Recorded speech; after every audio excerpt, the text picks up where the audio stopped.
to the November 5th, 2020 meeting of the Southampton Town Zoning Board of Appeals. This meeting is being held via video teleconferencing in accordance with Governor Cuomo's Order 202.1. And until further notice, all of the board's meetings will be held remotely. So we ask the public to continually check the town's website for updates and new information. There are also options on the website for public comments and to pre-register to speak on public hearings. So please consider that for all future meetings. If you wish to view tonight's live meeting only, please do not join the Zoom meeting. Please go to CTV Southampton, which we're doing instead of the town's meeting portal tonight. One second. Yes. It's YouTube. Go to YouTube and type in CTV Southampton. Okay, so go to YouTube and type in CTV Southampton in order to view tonight's live meeting only. Thank you, Charlie. If you wish to be heard during a meeting but did not pre-register, please go to the town's meeting portal, choose the meeting group from the drop-down on the left, and you will find the information required to join the Zoom meeting. With that, I'd ask that you join me with the Pledge of Allegiance, for the Pledge of Allegiance. Pledge allegiance. I pledge allegiance to the To the flag flag of the United States of America and to the and to the republic republic for which for it which it stands, stands, one one nation, nation, under God, indivisible, with liberty and justice for all. We will be starting this meeting with the public hearings. We have applicants and members of the public standing by via Zoom webinar, which is being moderated by CTV. Charles Certain will mute the speakers until it is their time to give testimony before the board. Please be patient. If you find that you are having difficulties accessing the hearings, please visit the town clerk's meeting portal and click on the instructions link. A reminder that applicants, agents, and members of the public speaking, other than attorneys, will be sworn in, will state their address for the record, and will offer their testimony as it relates to the application before the board. Board members who must recuse themselves from any application will state so on the record and will be removed from the meeting until the end of the hearing. Further, at the end of the agenda, the board will be discussing 3 new policies as they relate to scheduling public hearings, taking testimony, and moving through the process. We welcome comments on these policies, which can be submitted via email or regular mail through and until December 7th, 2020. Unless otherwise stated at the end of each hearing, all of these applications will remain open for written comments for all purposes until December 7th, 2020. Those comments can be addressed to the board secretary, Candace, and sent via email, mail, and/or dropped off at town hall. Additionally, in accordance with Governor Cuomo's order, these hearings will be recorded and will be posted on the town's website. And with that, I would ask if we have, well, I'll make a motion that we approve the minutes from our last meeting. Second. Mr. Hahn. Aye. Mr. Daly. Aye. Mr. Tuthill. I wasn't on the last meeting, but I brought myself up to the speed. Aye. Ms. Burgess. Aye. Mr. Kelly. Aye. Chair votes aye. And with that, on to adjournments and then the agenda. Okay. There are some adjournments. Okay, number 9 on the calendar here. It's 2266 Montauk Highway LLC. I will move. It's about whether we're going to take lead agency or not. Yep. But we're going to adjourn that until our 11/19 meeting. Second. Mr. Tuthill. Aye. Mr. Hahn. Aye. Mr. Kelly. Aye. Ms. Burgess. Aye. Mr. Daly. Aye. Chair votes aye. Okay, then on the decision calendar, first item we have is John and Audrey Newenhouse. Move to adjourn that to our 12/3 meeting. Do we have a second? Second. All in favor? Aye. Aye. Opposed? Okay, then I'm gonna move that we reopen Valerie Serengano for a written submission. Do we have a second? Second. Mr. Tudhill, All right, Mr. Hahn, Aye. Mr. Kelly, Aye. Mr. Daly, Aye. Ms. Burgess. Aye. Chair votes aye, it's reopened.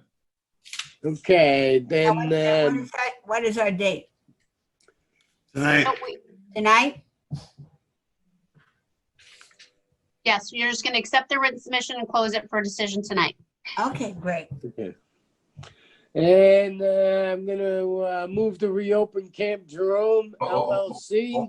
Hold on, Keith. We haven't voted on the accepting written subs and decision tonight on Suriano. Okay, so I'll make the motion. Do we have a second? Second. Mr. Hahn, Aye. Mr. Daly, Aye. Mr. Tudhill, All right, Ms. Burgess, Aye. Mr. Kelly. Aye. Chair votes aye.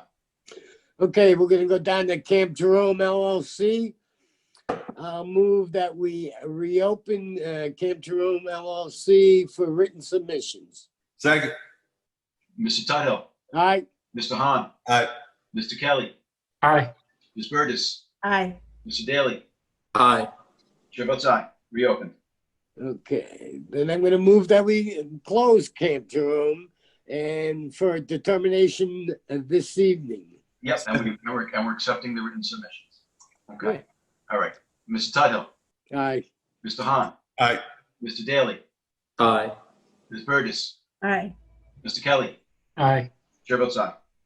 and then we're gonna move down to the last one on the agenda in the decision calendar. That's Christopher Norwood. I'll move that we reopen that application so we can accept written submissions. Second. Mr. Tudhill, All right, Mr. Hahn, Aye. Mr. Daly, Aye. Ms. Burgess, Aye. Mr. Kelly. Aye. Chair votes aye, reopened.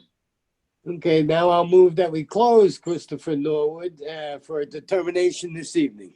Second. Mr. Tudhill, All right, Mr. Hahn, Aye. Mr. Daly, Aye. Mr. Kelly, Aye. Ms. Burgess. Aye. Chair votes aye. okay. I apologize. Did we do Newman House already? Let me did. go back, huh? We did Newman House, I believe. We did? Yeah, we did. Okay, so on the decision calendar, Moonlight LLC, I'm gonna move all these till our next meeting, which is November 19th. Moonlight LLC, 81 Harbor Drive, Almonds LLC, Joseph Citrone, Donald Witkowski and Robert J. Wallace, Heidi R. Joe and Glenn Stegelman, and Edward Ziplinski. I move that all those decisions be on 11/19, adjourned to 11/19. Second. Second. All in favor? Aye. Aye. Opposed? Also, John Nicoletti. John Nicoletti, I just love this. All right, I move that John Nicoletti is adjourned until our 11/19 meeting also. Second. All in favor? Aye. Opposed? Okay, on to the agenda. All right, give me 1 second, and there we go. All right, you can that much to read here. All right, let's go. All right, item 1 on the agenda is Flying Point Sands LLC, 1131 Flying Point Road in Watermill, Suffolk County Tax Map 900-178-2-14. Applicant requests relief from the following provisions of the town code. 138-17C, non-conforming buildings or structures to allow for the reconstruction of a building located seaward of the coastal erosion hazard line. 2, 330-46.5C1, non-conforming building and structures to allow for the reconstruction of a dwelling that was not destroyed or substantially damaged from accidental cause. And 330-46.2, adjacent areas to allow for the reconstruction of a building and deck located 53.7 feet landward of the crest of the dune, where 125 feet is required on a non-conforming lot and any other relief necessary. Board has jurisdiction. Okay, we're looking for Carl Benacasa. Charles?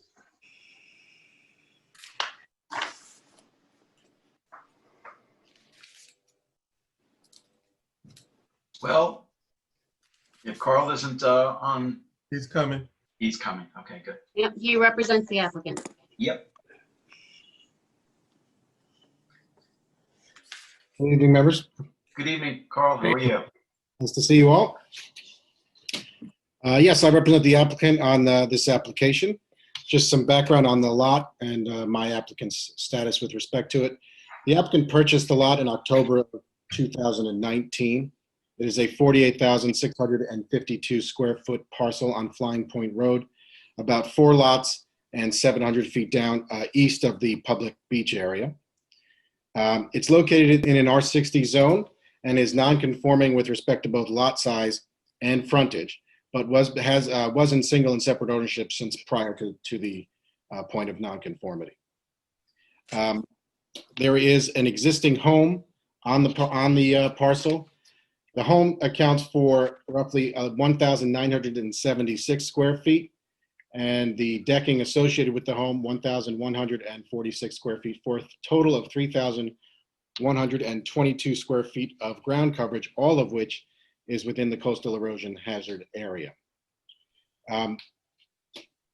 The home is also currently located 150 feet from Flying Point Road, 6.8 feet from the eastern property line, 40.9 feet from the western property line, and 38 feet from the crest of dune.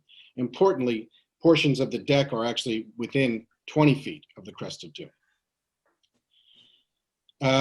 As stated, we're asking for relief with respect to both the position of the home with respect to the proposed structure, which I'll just discuss briefly. We are proposing to relocate and reconstruct the legal pre-existing non-conforming structure home that I just mentioned. The proposed house and deck will be set back from the crest of dune 64 feet and 53.7 feet respectively.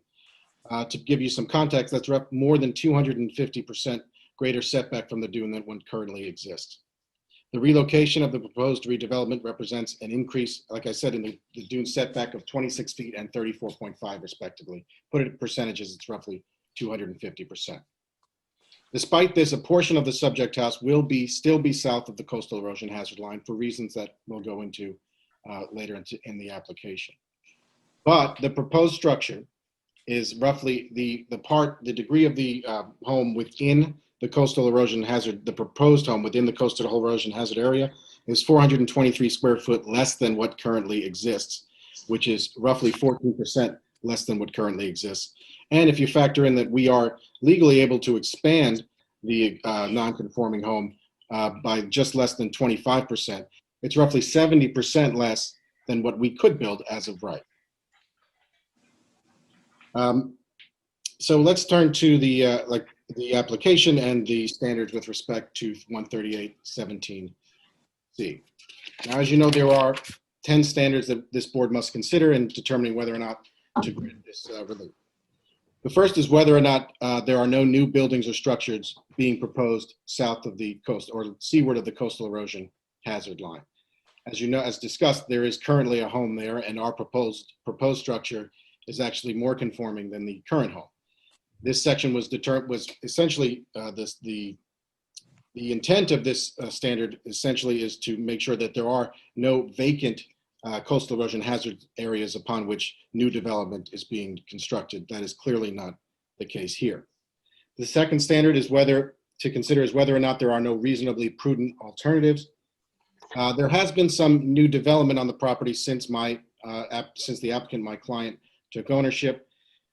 In spring, we obtained permits and constructed a pool as part, which was an as-of-right application, and that construction has begun.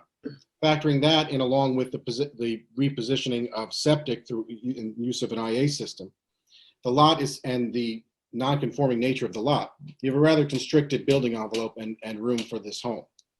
As a result, the home was, although pushed north as we discussed, portions of it are necessitated to be below the coastal erosion hazard line because of the positioning of the advanced septic and the positioning of the existing under construction pool.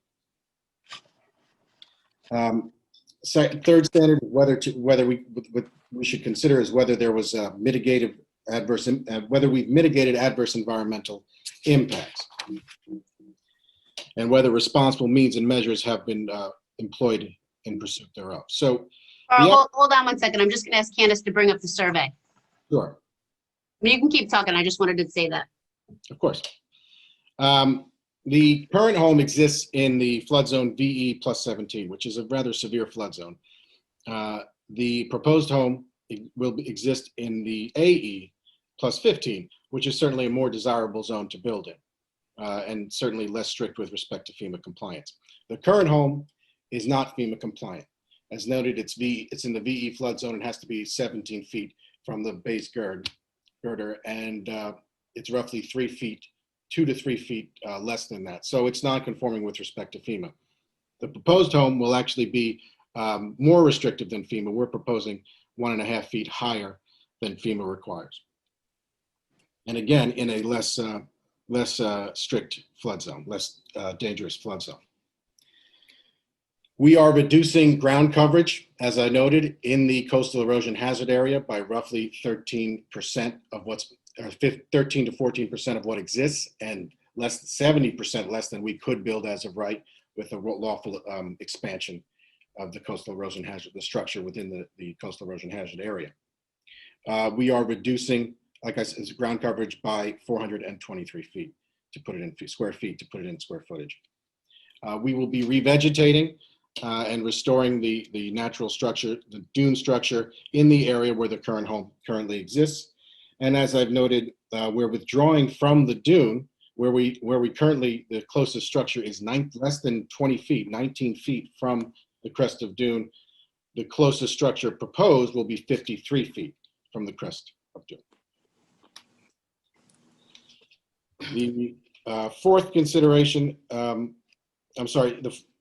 fourth consideration will be whether the development will be reasonably safe from flood and erosion damage. For the reasons I just stated, we're taking a non-FEMA compliant structure and making it FEMA compliant. We're reducing the dunes, we're increasing the dune setback by 250%. We're taking it out of the VE flood zone and putting it into an AE flood zone. And again, from a non-conforming VE to a conforming plus AE structure with respect to FEMA compliance. And we're reducing the square footage. And again, I mean, a lot of these are beating the same drum, but we're reducing the square footage of the ground coverage within the coastal erosion hazard zone from 3,122 square feet to 2,699 square feet, a 423 square foot reduction, roughly a 14% reduction. The fifth consideration is whether the variance is the minimum necessary to overcome the partial difficulty or hardship, which was the basis for the requested variance. Any development of note is going to require advanced septic, that IA system, which we will be installing in a location as north as possible to keep it away from the most environmentally sensitive aspects of the premises and closest to the road. As a result, the accessory structure, the pool, has to be a distance from that. And then beyond that, the home has to be a safe distance from the pool. And if you look at the plan, you'll see that's exactly the sequence of the proposed development in the lot. You got to also remember that although it's non-conforming, a front yard setback, as you know, does not get 3/10, 4/10. So we're dealing with our 60 front yard setbacks for principal structures when the lot is certainly more constrict with respect to both with respect to development front to back and side to side. As a result, this is really the most we could do to sort of push the structure to the north that's certainly benefiting the intention, more compliant with the intentions of the code, while at the same time accommodating the rather strict development opportunities on site. Have you heard from your neighbor, I guess, to the east? The neighbor to the east, yes, my client has been in touch with them. Okay. Yeah. I'm on the call also. Okay. Right, and we'll get to you. Thank you.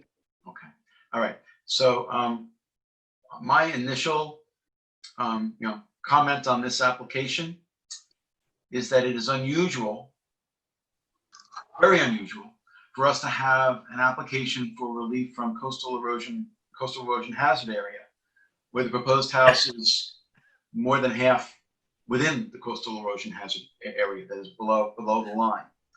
I understand that this parcel must have some pretty significant limitations in it. It does. But my first remark is that it's unusual for us to see that. I also wanted to ask Carl if you could tell me how much of a retreat from the flood zone the proposed house is versus the existing house. My guess is it's probably, I don't know, 60 or 70 feet or something like that. From the flood zone or the coastal erosion hazard zone? Well, why don't we do from both? So yeah, the current home has a existing ground coverage within the coastal erosion hazard zone of 3,122 feet. The proposed will have 2,699 square feet. It's important to bear in mind that the existing home can be expanded by just under 25%, which would give you roughly 3,902 square feet, all could theoretically within the coastal erosion hazard zone. So when you factor in both the existing and the potential development within the zone, you're seeing that the proposed development is significantly less, both from both existing and potential, especially from potential, where you're talking about a 70% reduction in ground coverage within the coastal erosion hazard zone, and that could be developed as of right. So I think those are.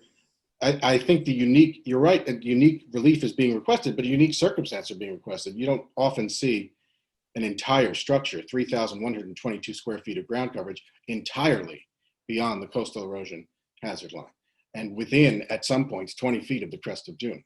So we're dealing with a rather significant non-conforming structure. I get that. And we're responding to it by, yes, we need relief for what we're asking for, but it's significantly more conforming with the code, the structure we're proposing. And I appreciate that, but I just want to, remark, I mean, we have had, lots of applications where, it's like, 50 feet or 75 feet from the coastal erosion hazard line as opposed to 125 feet, but this is different. And the way I generally look at these is, and I'm just speaking for myself, is I want to see as much retreat as possible. And this certainly is an improvement over what presently exists, and I get that, but I have to remark how unusual it is. I understand your position. Again, I would note that there are existing structures currently under construction that further limit, that as of right structures that further limit the position of the home.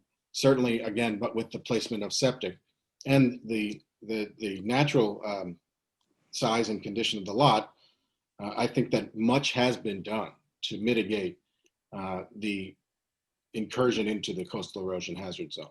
Not only looking at it from the perspective of what exists or what can exist, but based just from the current site conditions and the limits on development. But So the pool's already being built? the pool is well underway, yes. The permit was obtained before, I believe in June. The contractor was employed in April. Now, is the accessory structure or any part of those decks and the proposed two-story house under construction at all, or just the pool? No, well, the two-story house is going to be within the coastal erosion hazard line, so we can't construct anything until there's relief from this board.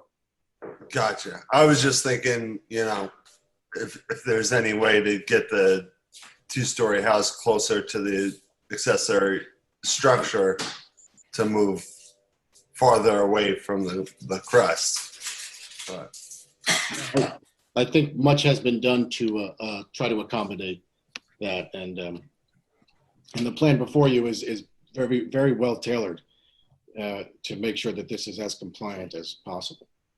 Well, Yeah. I just want my colleagues to know that this is something that I don't know that we've ever done. So, it's, it's a Well, similar relief is granted next door, 1141 Flying Point Road. right halfway through where the house is halfway through past the coastal erosion hazard line. Yes, When was that done? 2012. All right. Well, a copy Was- of that decision would be helpful for us to be able to have comply.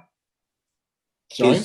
Is that in 2012, is that where the coastal erosion hazard line was? Yes, It has not moved? Okay. not that I'm aware of. Katie, can you recall any other decisions where we've had construction below the coastal erosion hazard line? I'm having a problem bringing up my GIS. This one's also unusual because it's also in the adjacent area, so it's not the relief is not wholly from 138. I think it'll be interesting to see what we hear back from Janice as the coastal erosion hazard administrator. Because they certainly, they are constrained. And you can't, No doubt. yeah, and you can't no say, doubt. you can't say no construction. And I think Carl's point is true. Is it better to have the expansion of this house in the VE flood zone that's not FEMA compliant? I mean, that's problematic as well. Mhm. Yeah, well. But I can't bring up that next door neighbor's variance because there's something going on with GIS. Okay. It was included in the submission. Well, Okay, okay. perfect. All right, well, why don't you hear from the neighbor? Okay, well, first of all, any other questions from members of the board? There are some more standards I have to go through, but Oh, you can go ahead. If you want to go, Carl, feel free to finish your presentation. We didn't mean to interrupt. thank you, Mr. Chairman. No, not at all. I think we left off with, 6 is whether there's public funds involved. Obviously, that's not applicable here. 7 was whether no natural protected feature will be polluted, functionally impaired or lost, or placed in peril thereof. Degradation or diminution of natural protected features. Again, we are removing a rather invasive structure that's well into the coastal erosion hazard line, that's well beyond it, that's within 20 feet of the crest of dune, and we're increasing that setback from the crest of dune 250%. We're taking it out of its non-conforming state in a VE zone and bringing it into an AE zone and making it a conforming FEMA conforming structure. And we're reducing ground coverage by 15% from what exists, 70% by what could exist, and proposing a restoration of the dune area after the existing structure is removed. So I think that standard is well met and well served by this application. Okay, so I'm taking a look at the decisions that you mentioned. The Sens Bahar decision for 1141 Flying Point Road and Watermill that you submitted that was dated July 5th, 2012. The relief granted from Crest of Dune was to allow a single family, I'm reading from the decision, to allow a single family dwelling to be relocated 95 feet from the Crest of Dune, where it currently is located 75.4 feet, where 125 feet is required. So that one was to 95 feet. Okay, then the other decision, maybe it's the same decision. Let's see. Hold on. So that was the Senzabar decision dated July 5th, 2012. And then there was also a decision, also Senzabar, dated February 7th, 2008. And that decision to allow a single family dwelling to be relocated 95 feet from the crest of dune, where it's currently located 75.4 feet, where 125 feet is required. It sounds like it's the same property. It's the measurements exactly the same. So it's 95 feet, whereas this one is 53.7 feet. Yeah, when currently is 19.5. I think that's a relevant difference. The existing structure is far closer to the crest of dune than was on the other application we're discussing, and the increase in setback from the dune that we're asking for is far greater percentage than what they were obtained there. So I think there's a relative component to this application that should be considered, And the fact, again, that as of right, we can expand that structure by 25% to within all of it within 20 feet of the crest of dune. I don't know that the applicant has any intention or wish to do that, but the fact that that can be potentially done as of right is certainly a relevant consideration in whether to grant this relief. So I think you look at not only, that this form of relief was granted in the immediately adjacent area, premises, and the difference in circumstances on this premises with respect to the degree of nonconformity are both relevant considerations in this application. Okay. I'm sorry, go ahead. No, no problem. Do you know which standard I left off on? I think public funds are not applicable here. 8, the proposed work and location will have a less adverse impact than other practical alternatives. Again, the practical alternative would be expanding the existing home, which would vastly increase the the ground coverage in the coastal erosion hazard zone and the amount of square footage within 20 feet of the crest of dune. So certainly this is a more attractive alternative.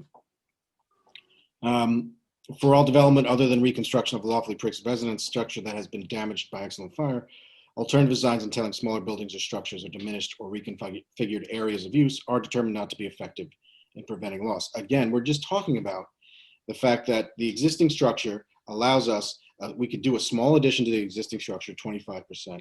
That would create roughly 3,902 square feet of ground coverage in the coastal erosion hazard zone, as close as 20 feet to the crest of dune. We're proposing something that's significantly smaller, the amount of ground coverage in the coastal erosion hazard area, and the setback from the dune is significantly greater. So I think that that standard is well served by this application as well.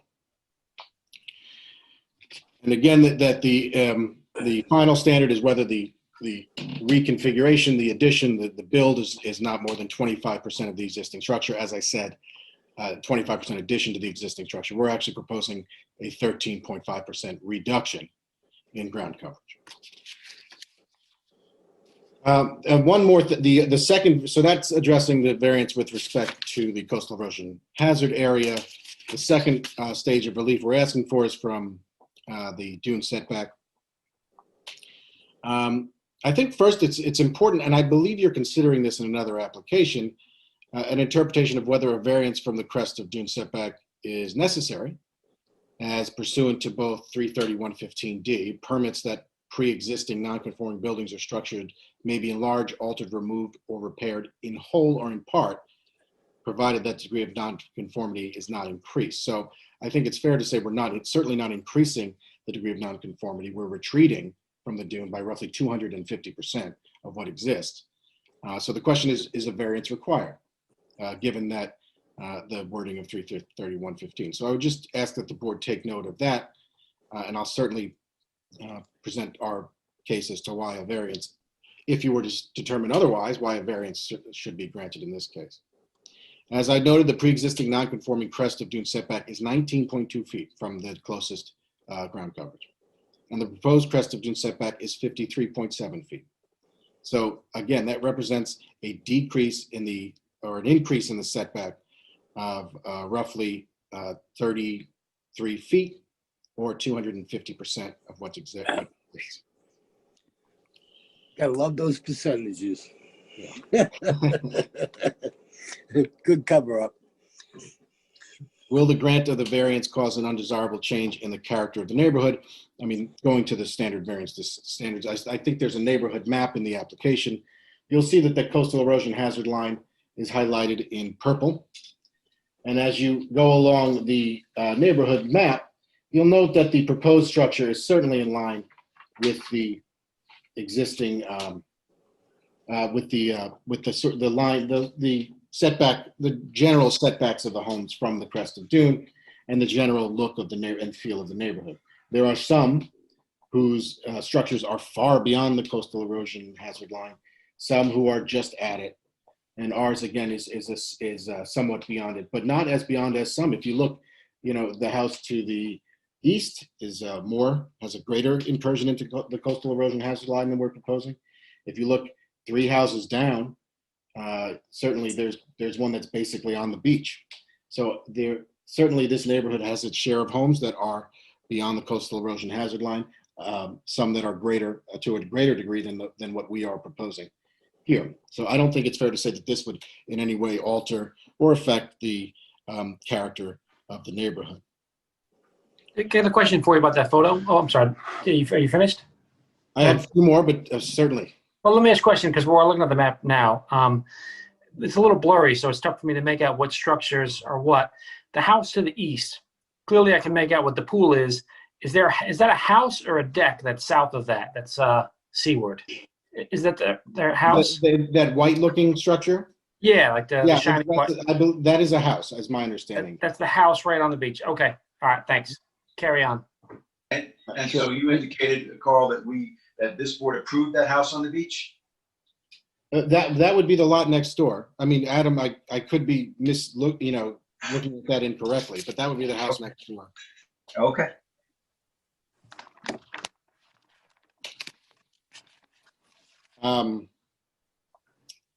Number 2, can the benefits sought be easily achieved or feasibly achieved by some method other than an area variance? Obviously, we're asking to build a home, given the constraints of the lot and what exists currently. We're asking to build a home with portions beyond the coastal erosion hazard line and within the required dune setback. So there's no way to do this without approval from this board. Will the variance sought be substantial? Now, my position is no. I think this isn't. Considering what's there, we're asking for less to build a structure that's less non-conforming. So is that a substantial variance when you're taking something that does exist with a great degree of non-conformity and you're reducing both the setback from the dune and the ground coverage in the coastal erosion hazard area? I think when you're actually proposing a reduction in non-conformity, you can't consider that a substantial variance. Again, I have to keep reminding the board and that I would be doing a disservice if I didn't remind that as of right, we can build another, roughly 800 square feet of structure of ground coverage within the coastal erosion hazard area. We're proposing reducing 423 square feet when we could in fact be, as of right, building 800. So when you factor in all of those conditions relevant to this application, relevant to this lot, relevant to the history and what exists, I think that it's hard to say that this is a substantial variance in my point of view, because you're asking for a reduction in nonconformity. And finally, will the grant of variance have an adverse impact on the physical or environmental conditions in the neighborhood? Again, the request is going to actually reduce the impact on the environment. You'll have a structure that's further back from the dune. You'll have less ground coverage past the coastal erosion hazard area. You're going to have a restructuring of the dune when we remove that lot, and you'll have a far more FEMA compliant and safe structure. And those are the conditions. Okay. All right. So I know there are some people who are waiting to be heard on this connection with this application. So this would be the application of Flying Point Sands LLC for 1131 Flying Point Road at Watermill. So if there's anyone here who's waiting to be heard on Zoom, this would be the time to let us know. See no hands. No hands? No. I want a hand. Yeah, I thought so. Yeah, there was somebody earlier, I believe. Sarah? Yes, Sarah? I've been kicked off. Okay. All right. So Can you let me in, please? Yes. Thank you. Can you let me in? You just have to turn your video on. Yeah. Video on. Okay, thank you. It says I can't start the video because the host has stopped it. All right, there you go. How about that? Perfect. Okay. Thank you. All right. Okay. So before you start, I just have to swear you in unless you're an attorney. Okay. So you can state your name and address. Sarah Sembahar, 1141 Flying Point Road. And do you swear to tell the truth, the whole truth, and nothing but the truth? I do. So what would you like to tell us about the application, Sarah? Yes, so I just have a few questions in terms we've reviewed the plans, and we've actually had some communication with the current owner. And when we built our house, we did get a variance. We had to get a variance for height, and our house is at 46.5 feet. And this house is at 57 feet, the bulkhead. We also were very limited on what we could build on the plot. And this seems like a very, very big house for the size of the plot. It's almost 7,000 square feet of house without including the lower levels. And almost 6,000 square feet of front yard on the north. And for instance, when we built our house, we weren't even allowed to asphalt our front yard to put in a basketball hoop. And so I'm not sure how, did the code change from 2008 that allows the height to be so much higher now? And how are they able to get so much square footage in this plot? Those are my questions. Well, there certainly haven't changes as it relates to FEMA. And so we actually, well, first of all, the applicant is not requesting pyramid relief of any kind or height relief. So what we have before us is relief from locating the house at a distance less than 125 feet from the crest of dune.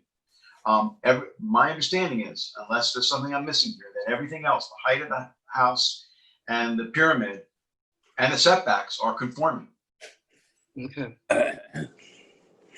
And so how was it that we had to get a variance to go up 4 feet to 46.5 and they're able to go up to 57? Well, it's possible that you're not measuring, I mean, if you had an architect look at their plans, because it's possible that you're not measuring the height the way that the building department does. You know, there are different ways to measuring the height when you're in a flood zone. They're in the same flood zone as you are, and their roof looks flat. So I'm not sure what kind of. Well, they have a bulkhead that goes up to 57 feet. Okay, I don't know that the bulkhead matters for the measuring of the height, but again, we can have the building department confirm the height.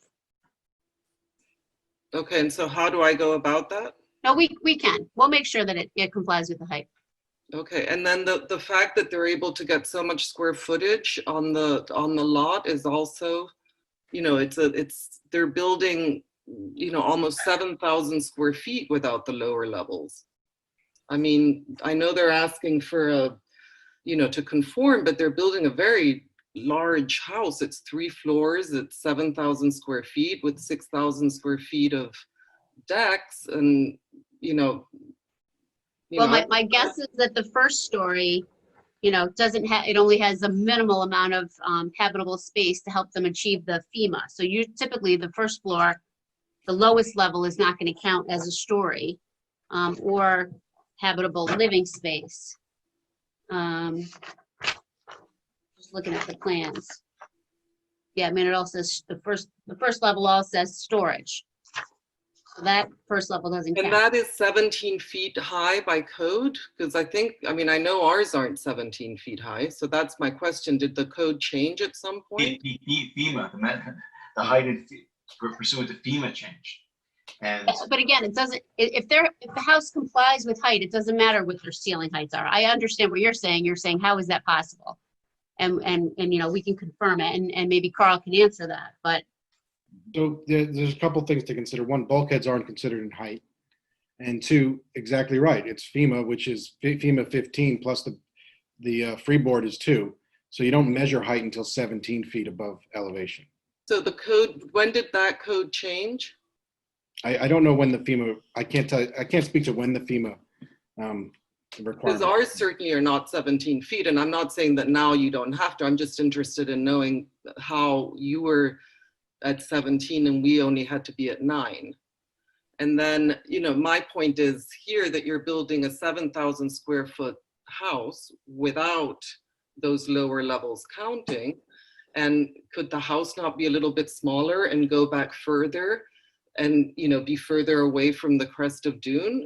It's an enormous amount of square footage. It's almost built on the entire lot. But I want to ask you, Sarah, because You're the lot to the east, Yes. correct? So it looks like we have an aerial where it looks like the house that's on the property is well below the coastal erosion hazard line, or at least, yeah, well below it according to the aerial. But I don't know if that's accurate. Do you have any familiarity with that? Well, I think that I mean, I believe we did get a variance to be, but as you said before, we're 95 feet back, and they're proposing to be 53 feet back. Yeah. Well, that's what's That's- confusing Yeah, me. well, that's the question. Are you 95 It's feet looking at the now? area, it looks like you're on top of the coastal erosion hazard area. I'm sorry, I'm not sure I understand the question. I'm looking at the aerial that was provided to us, and I know you're not able to see it. No, but I But the have. aerial looks like your house is much further south than they're proposing. Yes. And I guess my question is it the square footage allowed on that plot of land conforming to code to build such a large house on that plot? Our house is much smaller than the one they are proposing Yeah. in square feet. Okay. Well, They're- again, They're you're at not- 9.2. right. I'm sorry, Katie? It looks like the 9.2. total proposed lot coverage is 9.2, and they are in an R60. We're allowed 15%. Yeah, so they're well under their lot coverage. Okay. Right. And they're not asking, as I mentioned before, they're not asking for relief for height or pyramid or setbacks. So other than the relief that they're asking for is about the location where the house is located as compared to the crest of Dune. Everything else about the house, they're not asking for relief from us. So whether it be the height, FEMA compliance, setback, the setbacks or pyramid, they're going to have to comply because they've not asked us for, and I'm presuming their project has not included any of that relief. Okay, so basically that the structure they're proposing conforms to the code for that. Except for that. Crest of Dune. Okay. Now, what you said before about, well, could the house be smaller? Could the house be moved back further? Well, those are considerations for our board. But maybe you can tell us a little bit more about how this project would negatively impact your use of your property. I'm very concerned about the fact that it's so much higher than our house, and it'll, block our light. It'll, we'll have right at the base of our property, we'll be looking at a huge, very, very tall structure with, very, very large coverage. I think there's an exterior staircase that goes almost from the road all the way to the front of the house, which we're going to be looking at, a few feet away. So, that's a concern. I'm concerned a lot of light is going to be taken away from us. I'm concerned that, visually we're going to have this very looming structure right next to us. It's going to affect the way that, we live in our house. We're going to have a house, right there in just like I said, a few feet away that is very, very tall. It's much taller than our house. Yeah. And, the one thing I want to mention about that, and I'm not, I'm listening to what you're saying, but the one thing I want to mention about that is whether it be yourself or other people who have these houses along in this area, should you make a major renovation, should you decide to replace an existing house, you're going to have to live up to the new FEMA codes. So it's FEMA, height requirements. So basically, the houses eventually are going to be going up over time. That's what's going to happen. And I appreciate the fact that may not be something that people in the community want, but that's what FEMA has dictated. So, and I understand that. It just, the height is very concerning, the fact that it's so high and that it's so large. And that is our concern, that it's a lot of house on that very small plot of land, and it's very, very close to us along the entire property. okay. Ma'am, how far are you from the property line towards the west? I further than the house to the east, but I don't know how to answer you in terms of feet or footage. Okay. But I it's think- probably, you can see it on the aerial map. Yeah. You're to the left, are you? We are to the left. No, to The right. west, the west, yeah. We are west, yeah. No, we're east, we're east. You're We're easy. That's east what I of the thought. pro- we're east of the house that we're talking about right now. That is. I think it's important to note that the home is being moved. It's currently about 6.8 feet, 8 inches from your home, and the proposed house is going to be 23 feet, 10 inches from your home. So almost triple the distance from your home, the proposed house. And it'll be further back from the ocean. Yes, But I it I sounds like- understand that. Right, but it sounds like Sarah is saying she'd like the house to be smaller and set back. That is further from the crest of Dune. Am I stating that accurately? I mean, obviously the code is a code, but that is my concern. My concern is that it's a very large, 3-story structure, right next door, and it's built on almost the entire lot. So that is our concern. And I'm thinking that, 7,000 square feet is a very large structure. I believe ours is under 4, I think. Yeah. On a I wanted to smaller lot- ask you, On a smaller lot. Sarah, I wanted to ask you, where did you see the figure of 57 feet somewhere? Yes, or- the new owner sent us the plans, and so on the elevation, the top of bulkhead is 57 feet. Okay. I don't believe we regulate bulkhead. Not sure that we have that.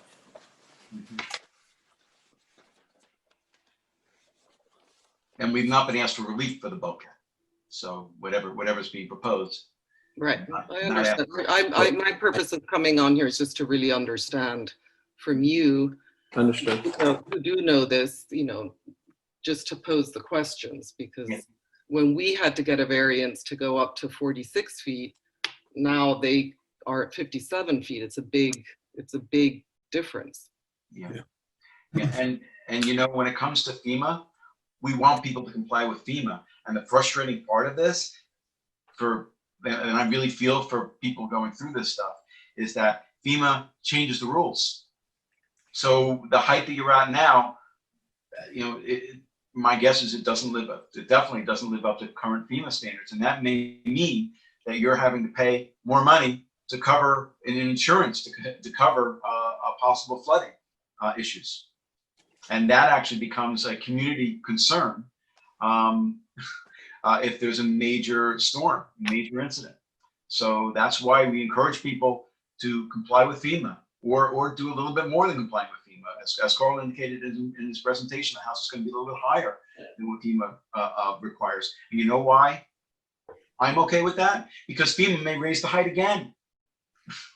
Yeah, We but just- I will confirm. I'll confirm with the building department that it complies. Okay, thank you. Yeah. Thank you. I Okay, do see Mr. O'Rourke's got no commentary.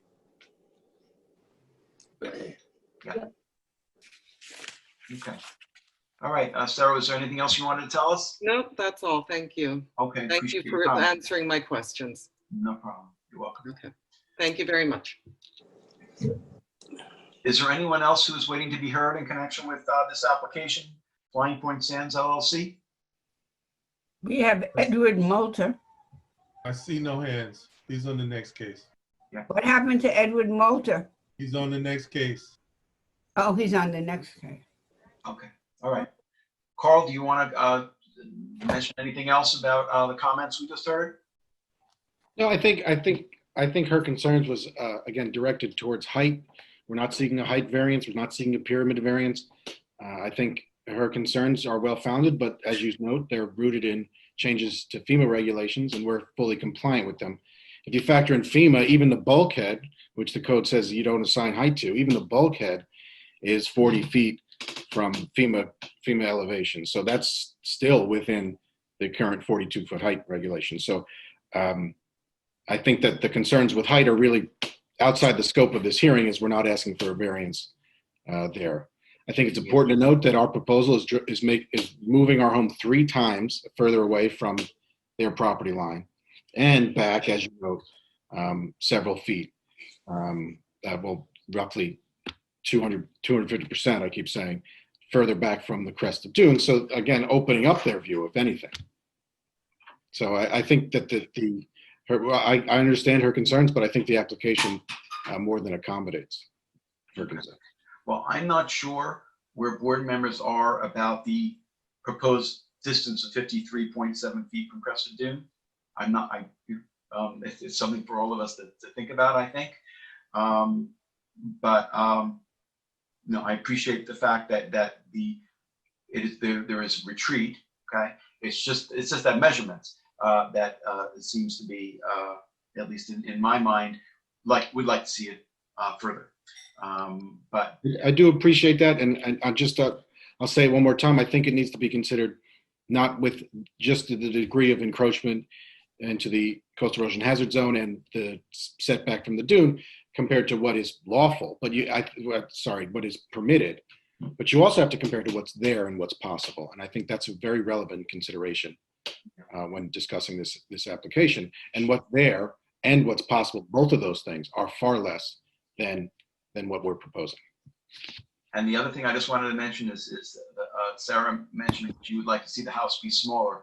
I'm presuming that your client would not be willing to revise the application to reduce the size of the house.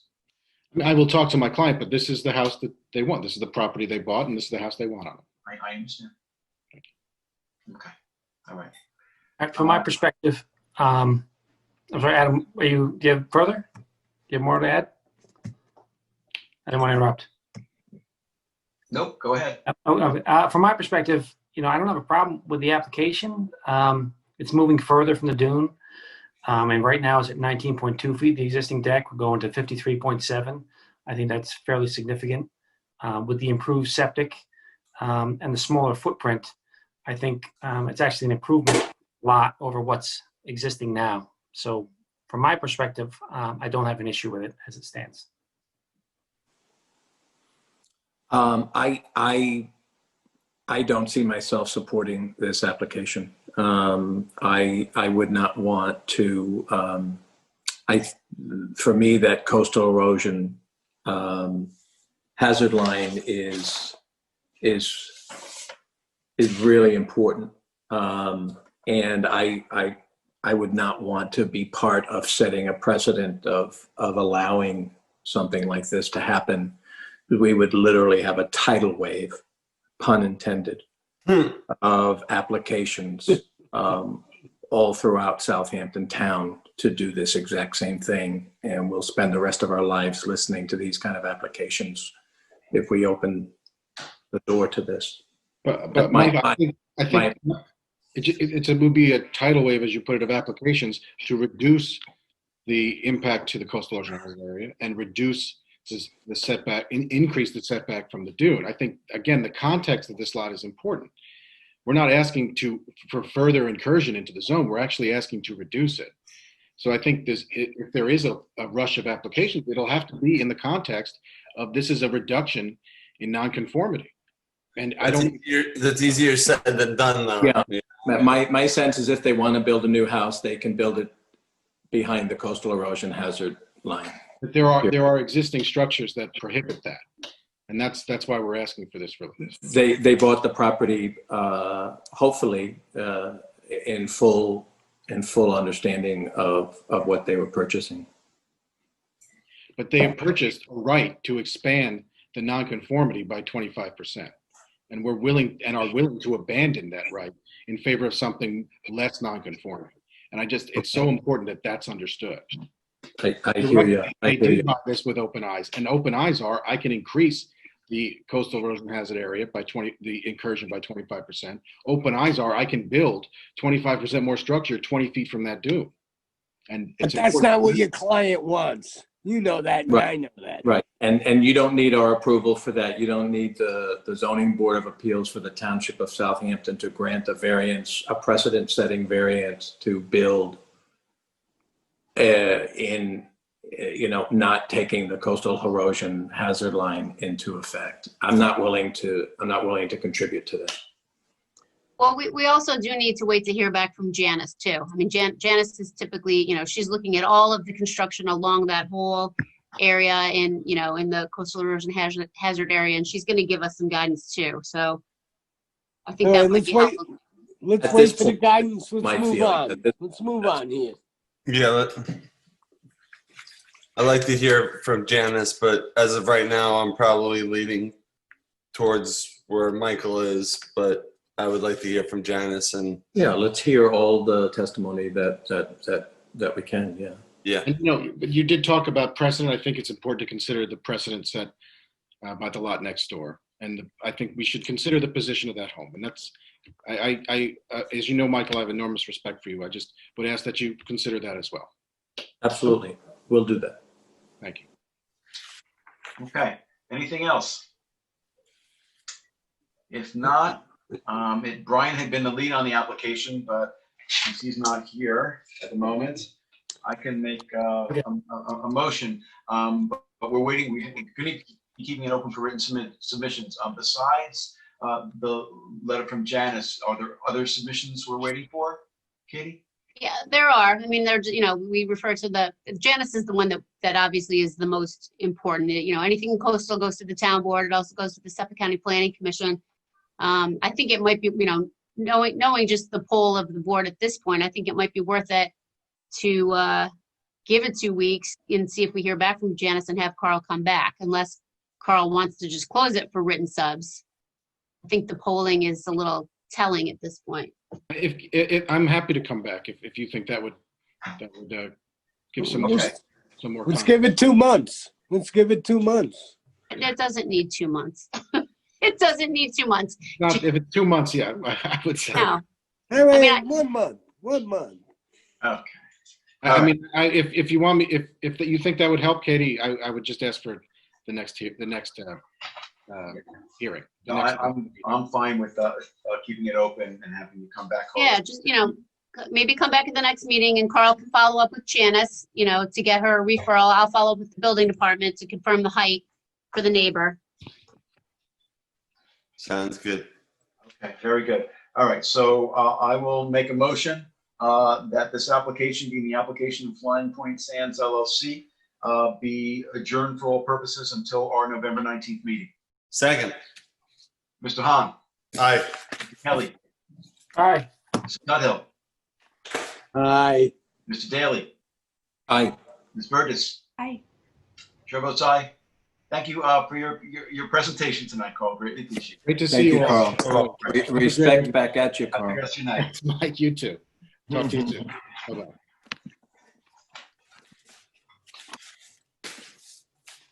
All right. Excuse me, I get my glasses here. There we- Item 2 on the agenda is Sarah Menino Kent, 58 Waters Edge Road, North Sea, Suffolk County Tax Map 900-62-1-53. Applicant requests relief from the following provisions of the town code. 1, for a proposed 2-story addition on a non-conforming lot. 330-11 residential district stable, dimensional regulations for a principal front yard setback of 49 feet where 60 feet is required from the northerly property line, Robbins Road, and a principal front yard setback of 51.8 feet where 60 feet is required, Knoll Road. 2, for a proposed swimming pool. 1, 330-11 for an accessory distance from street setback, front yard of 20 feet where 70 feet is required, and 330-76D, placement of accessory building structures and uses in all districts, and 330-83C yards to allow the swimming pool to be located within the required front yard. 3, for a proposed accessory apartment within the main dwelling. Relief from Town Code 330-11.2, accessory apartment special standards. 1, lot area of 20,722 square feet where 32,000 square feet is required. And to a principal front yard setback of 41.4 feet, where 42 feet is required from the westerly property line, Water's Edge Road, 70% of the required 60 feet. And 3, an accessory distance from street setback front yard of 20 feet, where 49 feet is from the easterly property line, Knoll Road, 70% of the required 70 feet. And 4, 330-103, corner clearance to allow an existing fence and trees to remain in the corner clearance area at a height greater than 2 feet, and any other relief necessary. Board has jurisdiction. Evening. Edward, unless you're an attorney, I have to swear you in. Okay. All right, if you can state your name and address, please. Name is Edward Moulter. Address 700 Lakeland Avenue, Suite 2B as in boy, Bohemia, New York, 11716. And do you swear to tell the truth, the whole truth, and nothing but the truth? I do. So if you can tell us about the application. Yes. Good evening, members of the board. My name is Edward Moulter. I'm here representing Sarah Menino Kent of 58 Water's Edge Road, North Sea, Southampton. Sarah purchased her home in early 2006. With a growing family, they did a small interior renovation in 2008. And then after their second child, they did a one-room addition in 2011. Sarah's stepfather recently passed away from Alzheimer's, and her mother was the sole caretaker of her stepfather. This took a major toll on her mother. Sarah decided to have her mother move in with her family so she could take care of, she could tend to her mother and stuff. Sarah's hopes to add some additional space to her home to make it more comfortable for her and her mom and her family, at the same time giving her mother her own space that she can live somewhat independently. Unfortunately, the house currently only has 2 bedrooms, so it's very tight, and her mother has been sleeping on the couch most nights.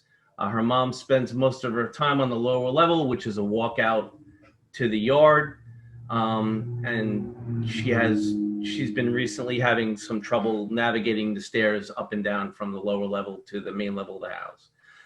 Sarah's property is very unique, that it has 3 roads around three of the 4 sides of her house. I believe it's an existing non-conforming property because the zoning district that it's in is an R40 zone, and she's only got 20,722 square feet, where a minimum lot size in that zone is typically 40,000 square feet. The front yard setback to the primary structure, which is Water's Edge Road, is 47 feet to the proposed addition we would like to build, which is to the, let me open up the plot plan here, which is to the north. Hold on, I lost my train of thought here. As I said earlier, the property is surrounded by 3 roads. We have a Robbins Road, which is directly to the north of the house. And then we have Knoll Road, which is in essence the backyard of her house, which is directly opposite Water's Edge Road. She would also like to install a swimming pool in the backyard, or what she considers her backyard, which would be directly opposite Knoll Road. And we've tried to land that swimming pool within the 20-foot required setback, but since it's surrounded by 3 roads, it's in essence in a front yard. That's pretty much how I would like to present the case, and I'll take any questions the board may have. Okay, well, one thing I just wanted to ask about is the corner clearance relief that's being requested. The corner clearance relief, again, the property, when Sarah bought the property in 2006, it had a majority of trees surrounding the property. And I believe probably a year after she bought the house, they put up a 4-foot picket fence bordering the property. I do have photos of that. I don't know if I can share my screen on here. I would have to get them from my office computer to the laptop, I can do that. I do have a flash drive that I can throw the photos on. I don't know if you guys have anything in reference to those photos that we made up. Okay, well, I'm just mentioning it because the corner clearance generally, in my view, is a safety concern. So people can be able to see when they're driving and not have views blocked. So I'm a little bit concerned about that request for relief. And the photos and the Google Earth images that we have created do illustrate the sight lines on going around the property. And I don't believe that anything existing fences and or trees that they have planted at the site impede the view of anybody driving on any of the 3 roads. Did you submit those to the board? Sarah, did we submit those or do we just have those personally? I have to swear Sarah in before she speaks. Okay.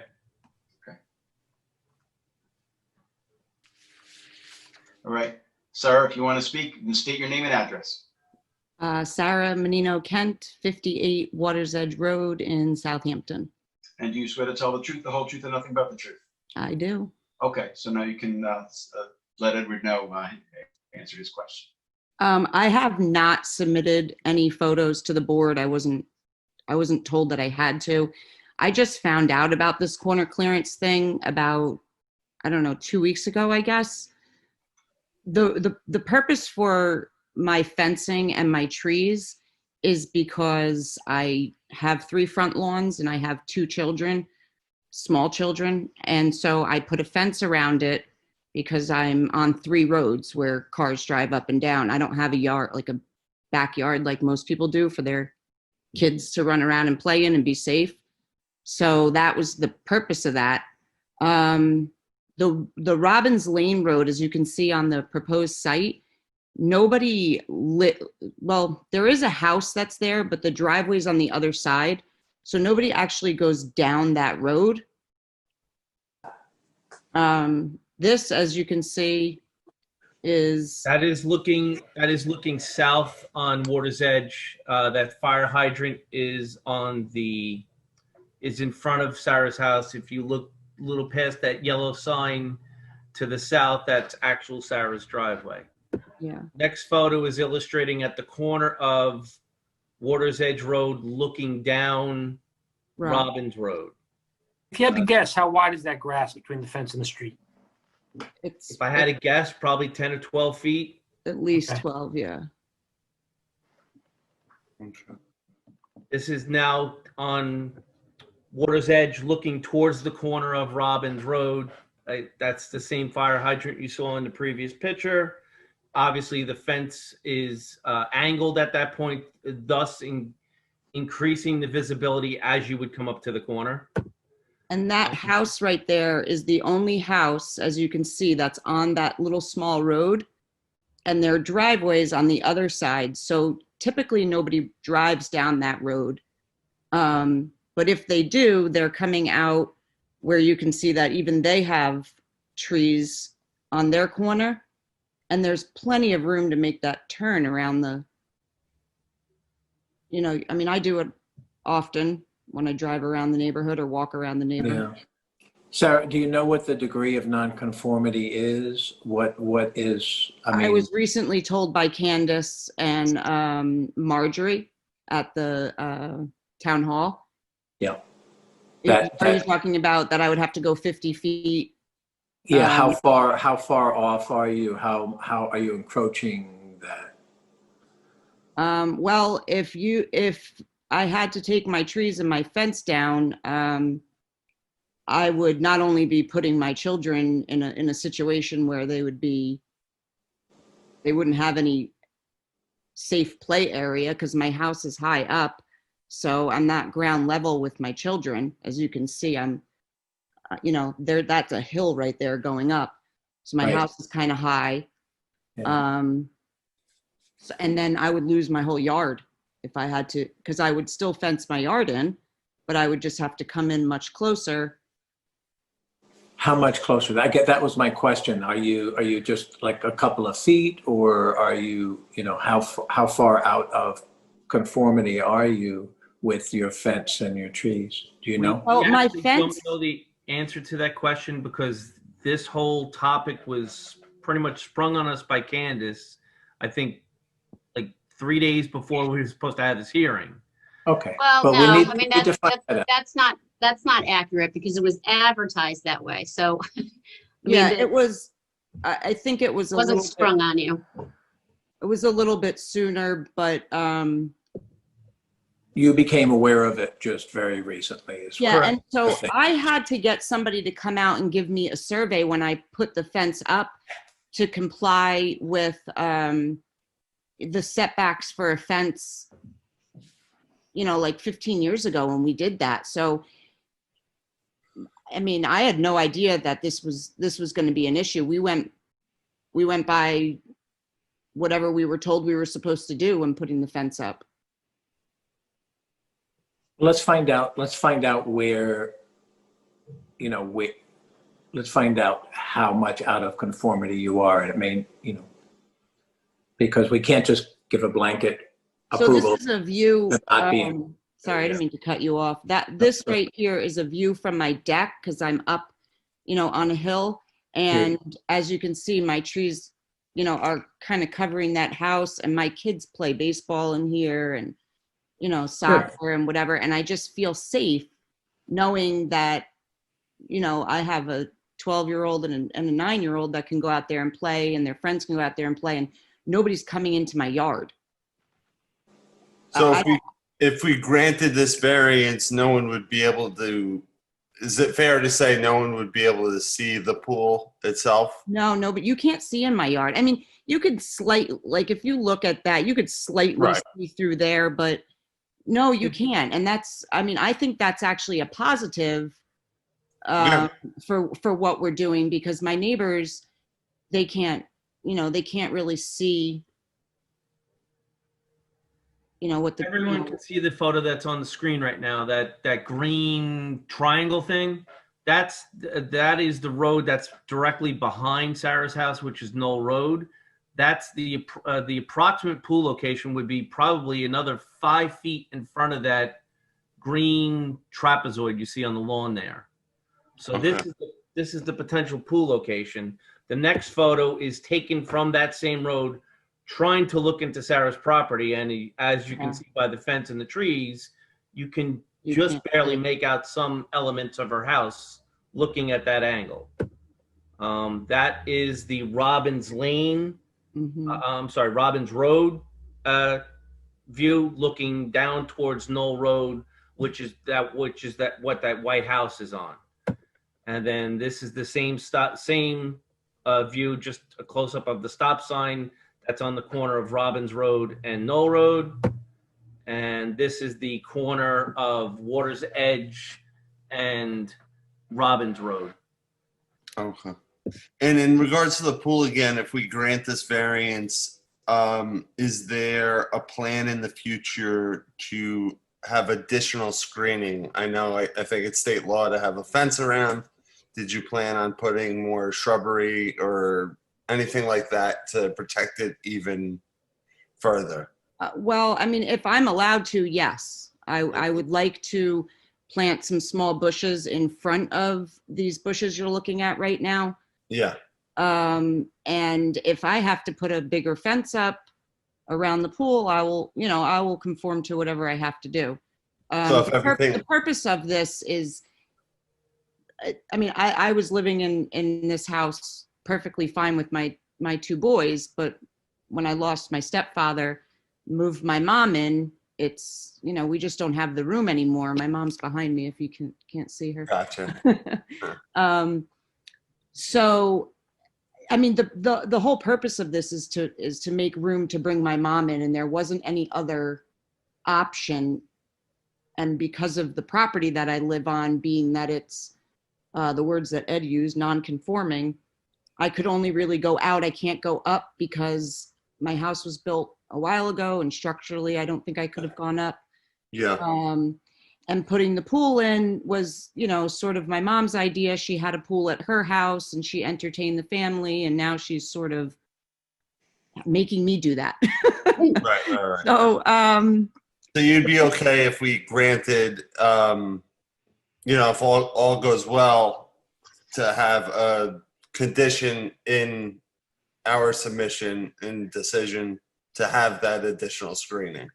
of course, yeah. Because of the 20 feet, I'm a little concerned, but if you do have additional, you know, fence, additional shrubs, I'd be okay with that part Yeah, of the there application. are a few houses in my neighborhood. I live in the Southampton Cove. If anybody, I mean, obviously you know my address, but there are a few houses up and down that do have small pools that are, I don't know if that matters, if that. Oh yeah, no, it fits the character of the Okay. neighborhood for sure. Yeah, because everybody has these small little pieces of property. Gotcha. Okay. I don't have the drawing that, and I don't know, I don't have the drawing showing any of this proposed work. I only have the survey of showing the existing. It should be right behind it, Mike. At least in my packet, it Yeah, was. it kind of looks like a blow up of it, but then you can see the shaded addition. No, just, no. There it is on the screen, Mike. Yeah, somehow it did not get included because I went through all this 5 times. So just got. Yeah. So looking at the survey, you know, the thing about this plot plan, the thing about this is that you have a property with 3 front yards. So that means that, you know, there's a real challenge to do, you know, much of anything. So that's you know, that's a factor here. The relief for the pool, in my view, is fairly modest in terms of the setback relief. You know, it's a front yard setback of 51.8 feet, where 60 feet is required, and distance from street setback, well, the distance from street setback is 70 feet to 20 feet. That's not a small number.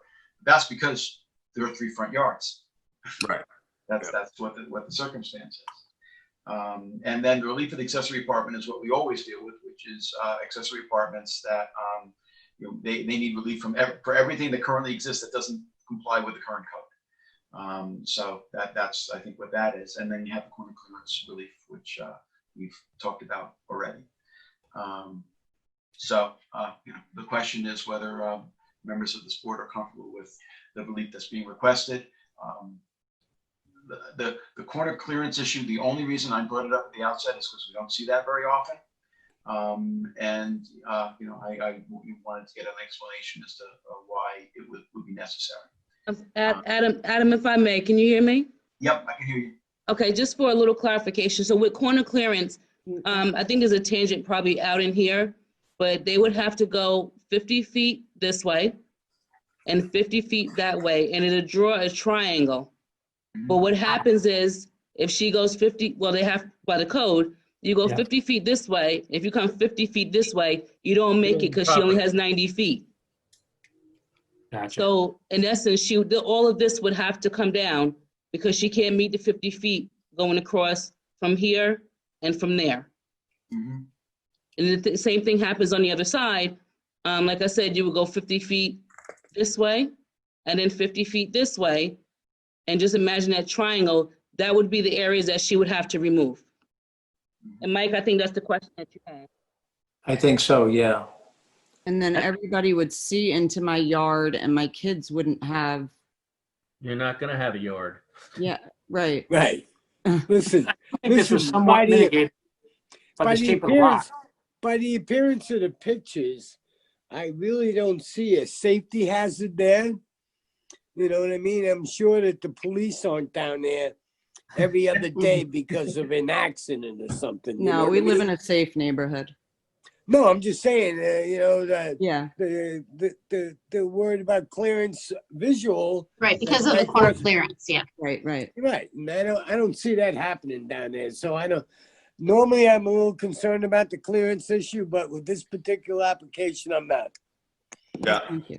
I'm going to support this application as is. So there's 1 out of 4. 2 out of 4. Make it 2 out of 4. 2 I out don't of want 4. you- Thank you, Keith. I don't want you to be out there by yourself, Jason. I appreciate that, Mr. Tuttle.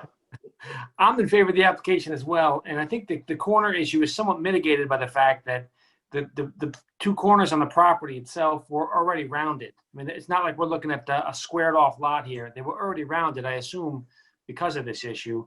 So because of that, and because of the existing grass area between the street and the fences, I would be fine with that, and also with the rest of the setback relief. Thank you. Thank you very much. All right, so any other questions of members of the board? If not, is there anyone from the public who's waiting to be heard on Zoom this evening in connection with the application of Kent for 58 Waters Edge Road in North Sea? See no hands. Okay, if not, Mike, it is yours. Okay, do we need anything else from the applicant or from Edward? Anyone? No? I don't think so. There's no notes from the building department on this, so I I think. didn't see any notes yet either. Yep. Okay. All right, so do we need anything that outlines what this clearance issue is that we're being asked to? Nope. No? Okay. All right, so we'll close this public hearing. We'll close this hearing for keeping it open for written submissions until December 7th, which will give you the opportunity to submit anything else if you need it. And then we will put it on the calendar for a decision on our December 17th meeting. Yeah, can you submit those photographs that you shared on the screen, Edward? I Please. absolutely can. Thank you. I have photographs of all the roads, and I have photographs of all the interior fences as well. So Okay. Second. Okay. So by December 5th, please, Edward, make sure that they get sent to Candace. okay, very good. All right. I'll send it to her tomorrow. Thank Okay. you very much. I really appreciate this. Absolutely. Have a great night. Thank So you. you guys will, I guess you guys will be making a decision on December 17th, correct? That's correct. That's what That's the we're game scheduled. plan. And then at that point, do we put building permits in or? Yes, okay. After you get the. After you get your If approval, it's- then we can, okay. submit your plans. Great. Thank you so much. Okay. Thank I you very much. second the motion. I second Yes. it. Oh, yes, second the Mr. motion. Daly, Aye. Mr. Tuttle, Aye. Ms. Burgess. Ms. Burgess. I say aye. Okay. Mr. Hahn, Aye. Mr. Kelly. Aye. Chair votes aye. Thank you all for your comments tonight. Thank Have a good you. night, guys. All Thank right. you For very the much. rest of Good the night. night. Take care. Item 3 on the agenda is Brown Development Corporation, 259 Majors Path, North Sea, Suffolk County Tax Map 900-130-3-5. Applicant requests relief from the following provisions of the town code for a proposed 2-lot subdivision, 330-11, residential districts table of dimensional regulations for a lot width of 93.62 feet, where 120 feet is required, and 330-82 lot width for a flagpole width of 19.03 feet at the street where 20 feet is required, and 18.02 feet at the westerly end of the flagpole where 20 feet is required, and any other relief necessary. Board has jurisdiction. Good evening, Daphne. Hello. Your name and address. Daphne Vaughn, Surfside Environmental Planning, 225 Montauk Highway, Mauritius, New York. And do you swear to tell the truth, the whole truth, and nothing but the truth? I do. Thank you. If you can tell us about the application. Hello. So this is a property located in R20 zoning district. It has 116.55 feet of road frontage on Majors Path. My office submitted an application for a 2-lot subdivision to the planning board, who issued a pre-app report on the project September 10th. one of the conditions of the pre-app is to come to this board for the variance for the road frontage and the flag width, as indicated earlier. So the property is currently improved with a small single-family residence, an associated shed, and a dilapidated barn that would all be demolished as part of the subdivision and replaced, obviously, with 2 new homes and accessory structures. There's a pre-existing CO for those structures that was submitted with our application. Both parcels will gain access to Major's Path, which, as the board is probably aware of, is a pretty major thoroughfare. This is the southern end of Major's Path closer to 7-Eleven area kind of thing. So Lot 1 would be fronting on Major's Path, and Lot 2 would be a flag lot behind it. Both of the lots would have suitable lot area for the R20 zoning district. So the subdivision map shows the principal rear yard setback. Here it comes. There's a small diagram there that shows the down below that, Candace. Yeah, that's the lot width detail. So the lot width for that front lot fronting on Major's Path at the 40-foot setback is 93.62 feet, where 120 feet is required. The angling of the road frontage reduces the front yard at the street setback from that 99 feet, it's 97.52 at the street, and it goes down to 93.62 at the 40-foot setback.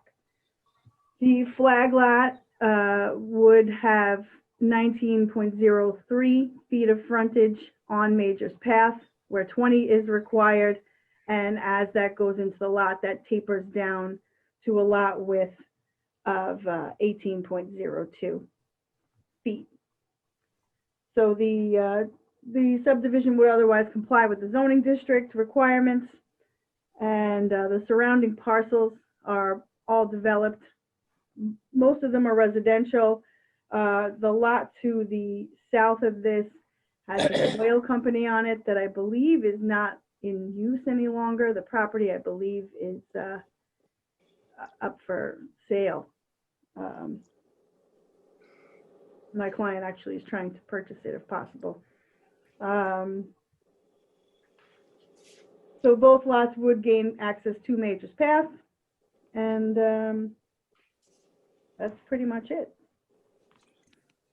So it would be a variance of 26.38 feet for the road frontage on Major's Path for Lot 1, and it's about a foot to just under 2 feet for the flag lot width. Okay, so Daphne, I just wanted to make sure you're aware we had comments from Marjorie Riley at the building department. So I just wanted to read those to you. Maybe you're familiar with them, maybe they've already been addressed, I'm not sure. But anyway, the comments are this. Let me just take a look. Okay, 1, the survey shall be revised to indicate the principal side yard setback from the existing dwelling to the proposed subdivision line to the south. And 2, the 2 flagpole widths are required as Town Code 33082 states that the required 20-foot minimum road frontage at the street line for approved flagpole lots shall apply along the entire length of the flagpole. So that's what we got from the building department. I really don't have a problem with that, to be honest with you, as long as she gets me a letter from the local fire department or somebody that they have no problem with access in all the way to the end. I agree. No problem with that. Yep. I had a question though. Daphne, why, maybe you already said it, because I think you were saying there was an angle, but why can't the flag be 20? If you're asking for relief for both the flag and the lot width, why can't the flag be? Well, then it would take away from the lot area of lot 1. The lot area, okay.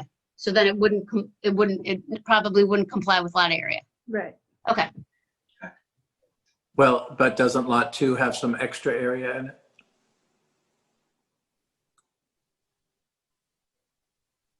You're saying Or- shift it? Yeah, I mean,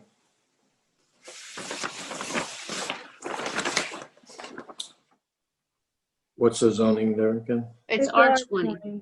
It's R20, so you have 34,000 square feet in the back lot and you have 22 in the front. I mean, yeah, why not just do what's recommended for zoning and safety rather than jump through hoops? Well, then it would be a larger lot with variance for the lot fronting on Major's Path. 0.97 of a foot. Well, and then it's 18, to do the whole thing as 20, because it, like I said, the angling of the lot, it goes down to 18.02 from 19.03. So you lose a foot as you go through the flag. A 14-foot wide driveway is what is proposed within that 19-foot flag, which is customary for emergency vehicles. I do think that the town engineer recently looked at this and had a comment of this is a common driveway easement also, the flag. So I think he had asked us to increase the width of the easement so the driveway itself would not be affected. I can talk to my client about increasing the flag so that the flag is conforming. I mean, we haven't heard back from the planning board yet, but typically the planning board says to the ZBA, they want everything to conform. So that's why I wondered. Yeah, the planning board actually said they prefer this map in the pre-app report, which I think I don't know that I submitted a copy of that. I can certainly email Candace a copy of that report. We've granted much more, less flag Sure. width Yep. historically. Yeah. So my point being, just make sure the emergency service people that might have to utilize it, or get us a letter from them saying it's okay and we're good to go. That should be possible. I think Keith's right. I think we've granted like 2 15-foot wide ones in East Quogue in the last 2 years. I think they were Over 50. 20 years, Yeah. we've granted a lot less Plenty of them. width. Yeah. Trust me. As long as the emergency service is cool with it, I'm good with it. Okay. Anybody else? I'm only one person though. I'm with Keith. Can I ask again what that first comment was from Marjorie with regard to showing the setback Sure. of the existing dwelling? Yeah, so her comment was, the survey shall be revised to indicate the principal side yard setback from the existing dwelling to the proposed subdivision line to the south. I don't understand the significance of that. Daphne, it's Yeah, right here. same thing. It says 42.1, but it's from the house to this property line. It should be going to this one, not this one. This is your new line here. Am I right? Yep. Right. Well, those structures are going to be demolished as part of the subdivision, so it's that those will not be retained. Okay, then revise the survey to say they'll all be demolished. Yeah, there you go. Okay. Okay. You got it, Whatever the department Daphne? wants, that's what we do. You got it, Daphne? I got it. I think I'm good. Okay, All we right. just want them to be happy, because otherwise we're having a headache a little further down the road. If you don't, call Candace tomorrow morning. I will. Yeah. Thank you. Okay. Any other questions from members of the board? Is there anyone who is waiting to be heard in connection with this application, which is the application of Brown Development Corporation, John Brown owner, on Zoom this evening, which is property located at 259 Majors Path in North? Yeah. Anybody waiting? I see no hands. No hands. Okay. All right. If not, I would move that we close this application except for written submissions. The deadline for written submissions is December 7th. And end of business. However, Daphne, if you have anything you want to submit to us, you can get it to Candace like at least a week before.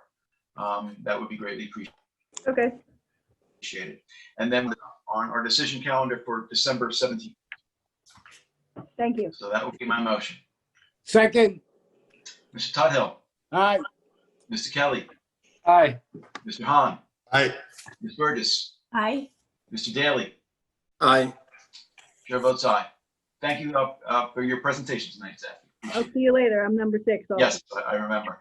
I'd like to take a short break. It's almost 2 hours we've been doing this. Second. Okay, we're gonna take a short break. Yep. Okay, we're back on. Keith, just need you to unmute. We can't hear you. Unmute.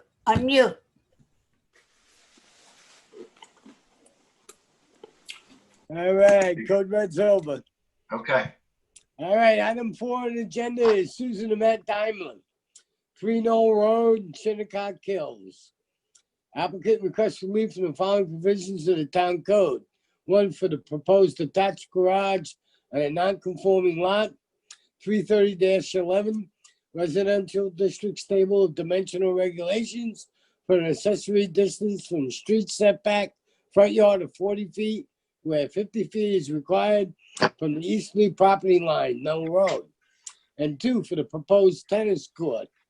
330-11, for an accessory distance from the street setback, front yard of 45 feet, where 50 feet is required from the northerly property line, Montauk Highway. 2, 330-76D, placement of accessory building structures and uses in all districts. And 330-83C, yards, to allow the tennis court to be located within the minimum side yard for the principal building. And 330-77D, placement of accessory building structures and uses in residence districts for a proposed rear yard coverage of 46.48%, where a maximum of 20% is permitted and any other relief necessary. Board has jurisdiction. This evening, just need to, if you can state your name and address for the record, unless you're an attorney. Pamela Glazer, 54 Eastway Drive, Southampton, New York. And do you swear to tell the truth, the whole truth, and nothing but the truth? Yes, I do. Okay, if you can tell us about the application. The application is a residence of about 2,000 square feet, and it has a semi-attached garage. It's questionable for me whether or not it's part of the main house or it's actually an accessory structure because it's divided by a courtyard, but it is connected by a roof structure. The roof of the house covers the courtyard and is structured, is being held up by the garage structure. So it has a roof in common. And because of that, I would very much like the garage and the residence to be in the same setback area because the house roof is dependent on the garage wall. So I'd like them to be in line. And we have a 40-foot setback from the front yard. It's a corner lot, so it borders on Montauk Highway and Knoll Road and in Shinnecock Hills. And therefore, we have a 40-foot setback. The garage setback, if it was considered an accessory structure, which I kind of question, it would be 50 feet. So we're requesting a 10-foot variance for that so that it can align with the setback of the house. There is a setback from again, for accessory setback of 50 feet from Montauk Highway, and the proposed tennis court requires a 45-foot setback. So I'm asking for 5 feet additional off from Montauk Highway. The big one, of course, is the lot coverage. The tennis courts are just big, and Especially when lots are small. yes, and lots are small. However, this lot is I'm not really sure how many people would want a house here so much. I mean, a tennis court is probably the best use for something on a busy stretch of road. This road gets quite a bit of traffic, so certainly Join a tennis club. Join a tennis club. Join this tennis club, right? Yeah. Well, Pam, I think we're going to have some problems with this application. Okay, and I can only speak for myself, but the first thing is the tennis court is 60 by 120. We don't grant relief, this board, for tennis courts of 60 by 120. We do 55 by 110. But however, that's not the end of it at all, because this lot coverage number is way over what we almost always grant. So I don't know. It's not sunken, but even if it was, that lot coverage percentage of 46.48%, if you go through our decisions, you'll be hard pressed to find one with that kind of percentage. Mm-hmm. Yeah. Yeah. I don't really have a lot of exception. I mean, the tennis court's the tennis court. I could certainly reduce it by 55 to 110. Yeah, but that'll only drop it down maybe a percentage point or two. Yeah, I mean, it certainly doesn't. Well over 40. It doesn't bring it down to 20%. That is for sure. Well, I know you can't bring it down to 20%. I don't think there's a solution here. I don't. I think there's a real problem with having a tennis court of a lot of this size with this configuration. And normally, I try to be flexible. Maybe there are neighbors that are concerned, and maybe there aren't. But I think you'll find that members of this board are going to be concerned. I have a problem with this one. Yeah. And I don't know if the neighbor, I went to visit the property, and you have two neighbors, one on one side, one there.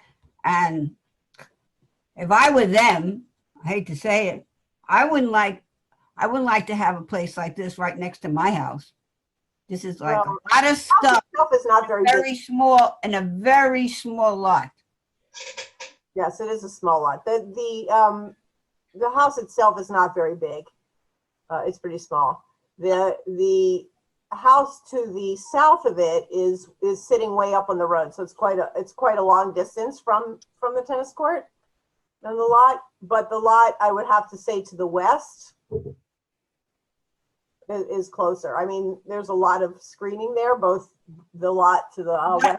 One house barely has any screening at all. I mean, it's practically right on top of your house. I mean, yeah, and screening's not going to do it anyway.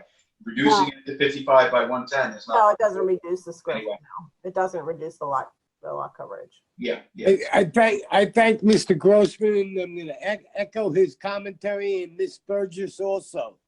I agree, and I also agree with Adam. I don't know if there's a way to reduce it to get it where it's palatable. I mean, I just think there's not space for a tennis court there.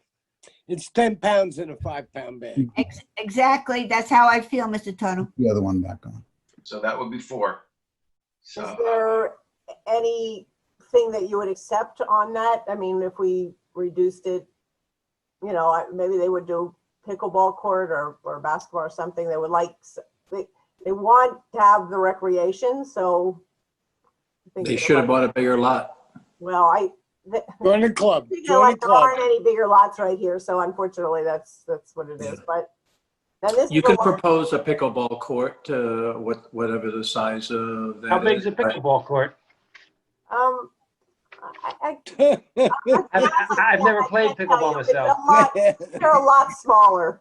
It's sort of like cornhole. It's sort of like cornhole. They're very small. I don't know how big. I've never played pickleball. I can't tell you, but it's definitely a game for a younger person. I haven't gotten there yet. I appreciate the application, but as far, I'm only one member of the board. Well, Not there's gonna other, work. there's other Not gonna variants. work. It's not gonna work for me.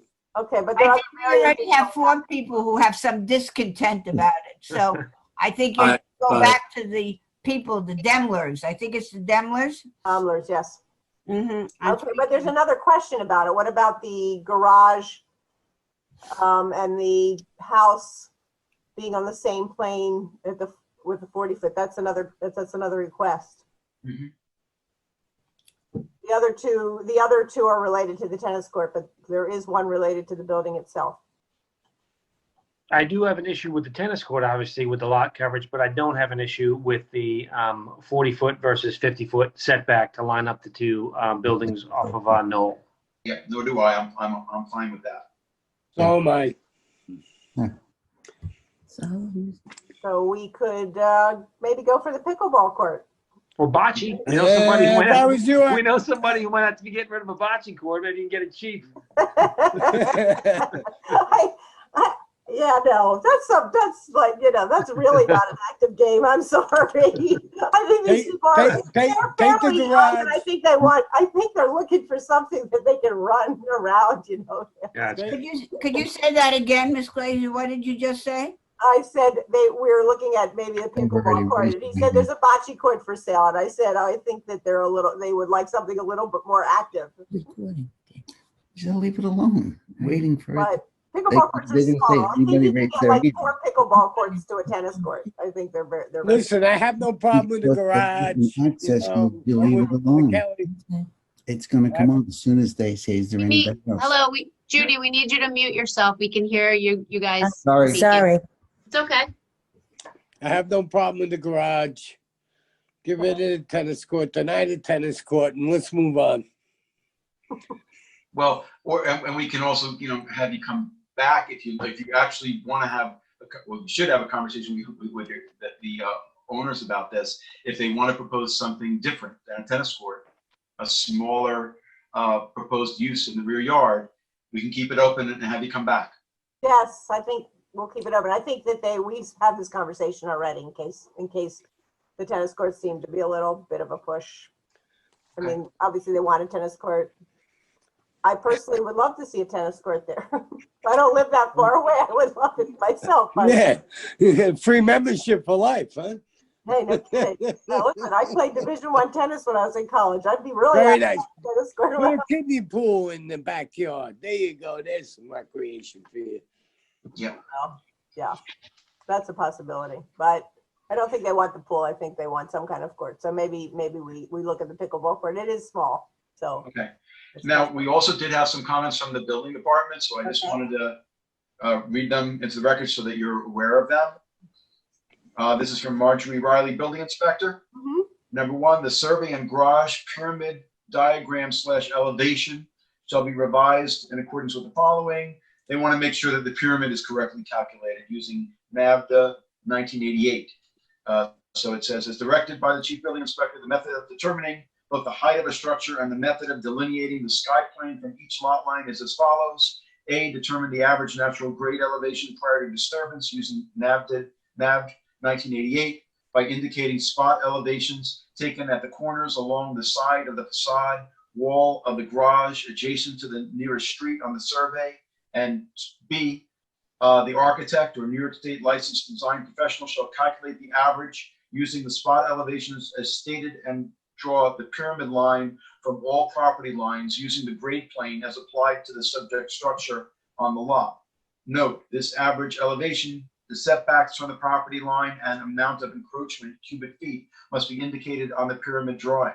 This method will establish a grade plane and form the basis for calculating the volume of encroachment.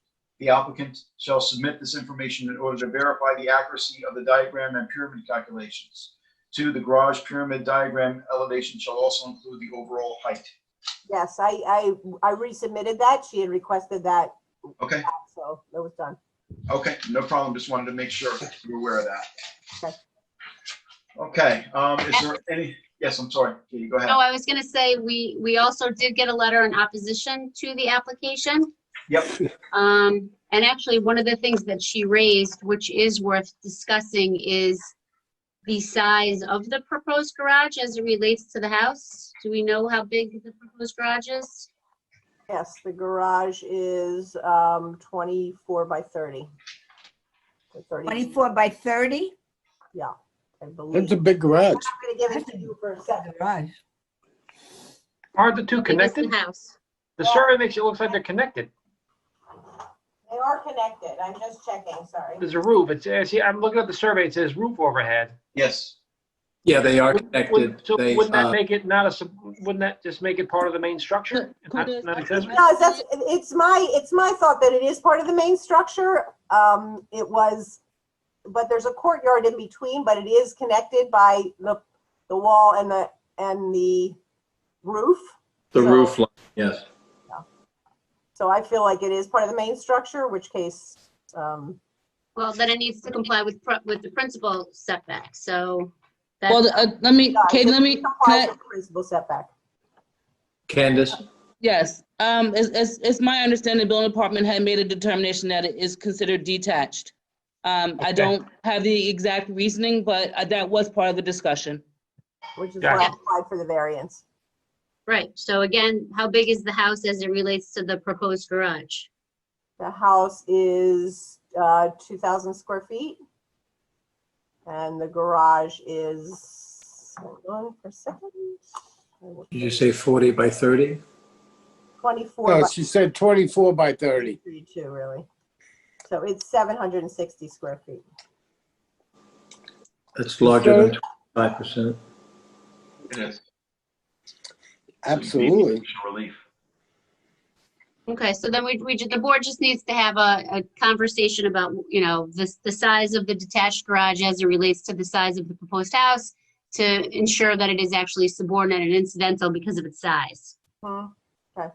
Maybe you can just, Well, we can would- address that when you come back too. Okay, well, I'm just curious to know what would be the issue with the size of the garage versus the size of the house? Because in the building department, Yes. the accessory structure is deemed to be accessory only if it's 25% or less of the size of the primary structure. If it's Right. greater It's than the 25%, interpretation, that's the interpretation. So if it's greater than 25%, even though it doesn't specify this in the code, that the practice is, it's greater than 25%, that is the accessory structure versus the primary structure, they send it to us. And then we, decide whether to grant, they send it to us for us to make a determination as to whether the accessory structure is accessory. And part of that has to do with the percentage, the size of the accessory structure versus the size of the primary structure. And the other part of it has to do with the use. So it's both things that we consider. Well, the accessory structure is almost a third, 30%, 33% of the size of the principal structure. The house is actually 2,300 square feet, so. It's larger than 25%, so that would have to be given relief. Yeah. Well, or just a finding, that the use is accessory and subordinate. It's not a lot, but it's, No. it's Listen, wait a few more minutes and the main structure will be 2,600 square feet. Don't worry about it. It's getting bigger as we go. You know, Miss I'm adding water to it. Ms. Glazer, I'm looking at this. I have some concern of the number that you gave for this proposed two-story residence. Could you tell me that number again and how you figured it out? If you give me a second, I'm going to check. I have the drawings right here. Yeah. It looks pretty small to me. Well, and again, we know this application is coming back, so we can, she has time to prepare it and give us the number. All right. Let's do that. You're right, Kate. Let's move on. Let's do it. Yeah, I have 2,306 square feet. Okay. But so any other questions for Pamela from members of the board? Okay. If not, I see Ms. Daimler is waiting. I'm not sure whether. I guess this one. Okay. All right. Want to ask then if there's anyone from the public who is waiting to be heard on Zoom this evening in connection with the application of Daimler for property located at 3 Knoll Road in Shinnecock Hills. If you would like to be heard, this would be the time to let us know. Is there a Judy waiting? Judy? Who is Judy? Judy Sabolico? Is she a neighbor? She's on mute now. Okay, okay. Could we get her unmuted? If she wants to speak. Okay, can you hear me now? We can hear you. We can't see you though. You just have to video. I don't know what happened with that. It's the first time I'm on here. Wow. Okay. There should be a button you can click. Start video. Start video. Video settings. Let me see.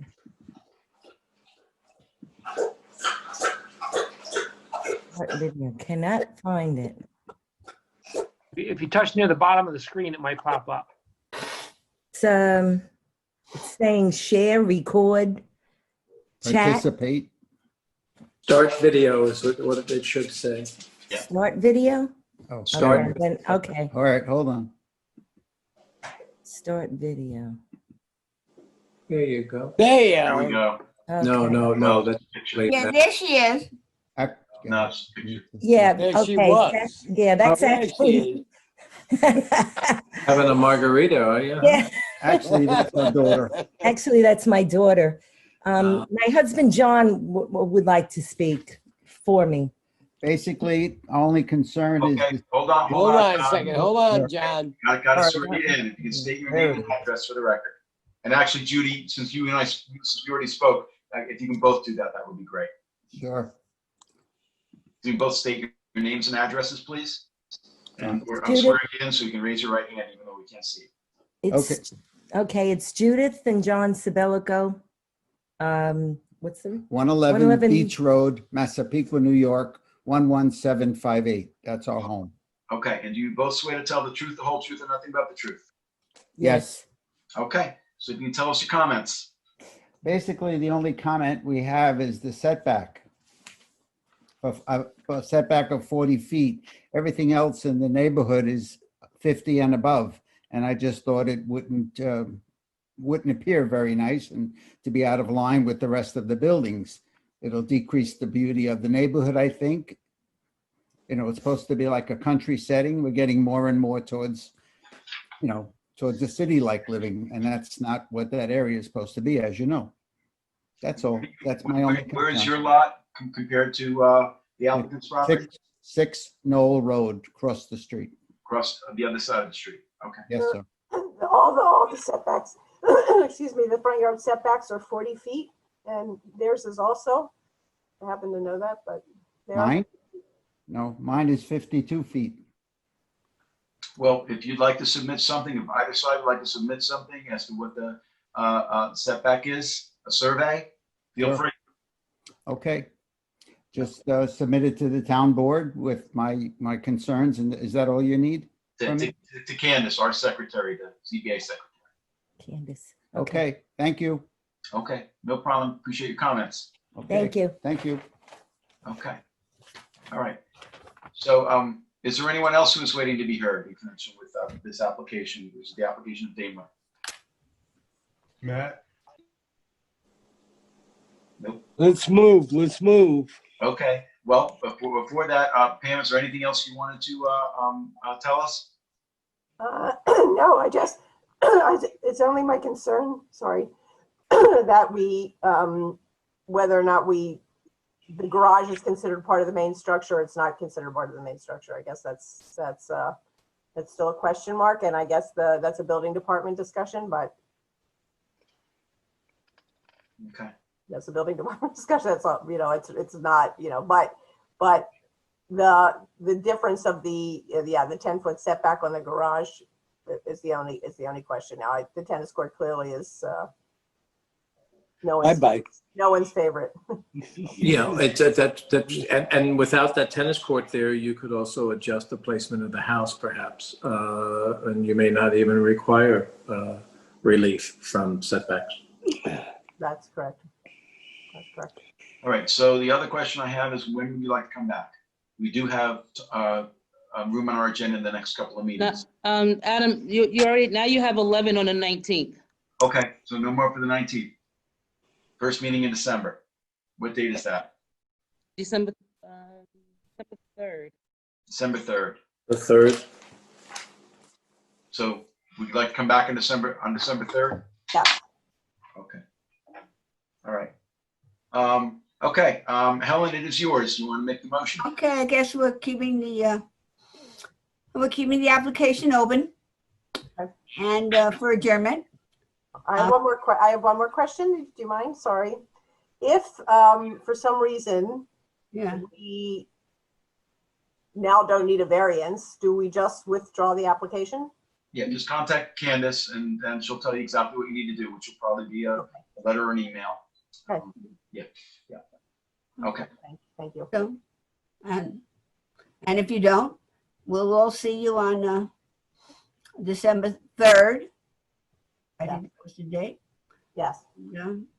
Okay. So Helen, your motion is to adjourn the application for all purposes until December 3rd. Yes, that's right. And hopefully with some diagrams that would make us all feel better about what you presented today.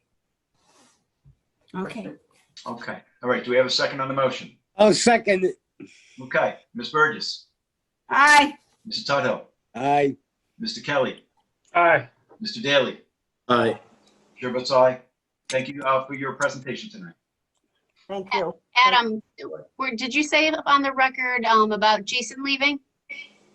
I didn't say it on the record about Jason leaving, but yes, Jason had to leave.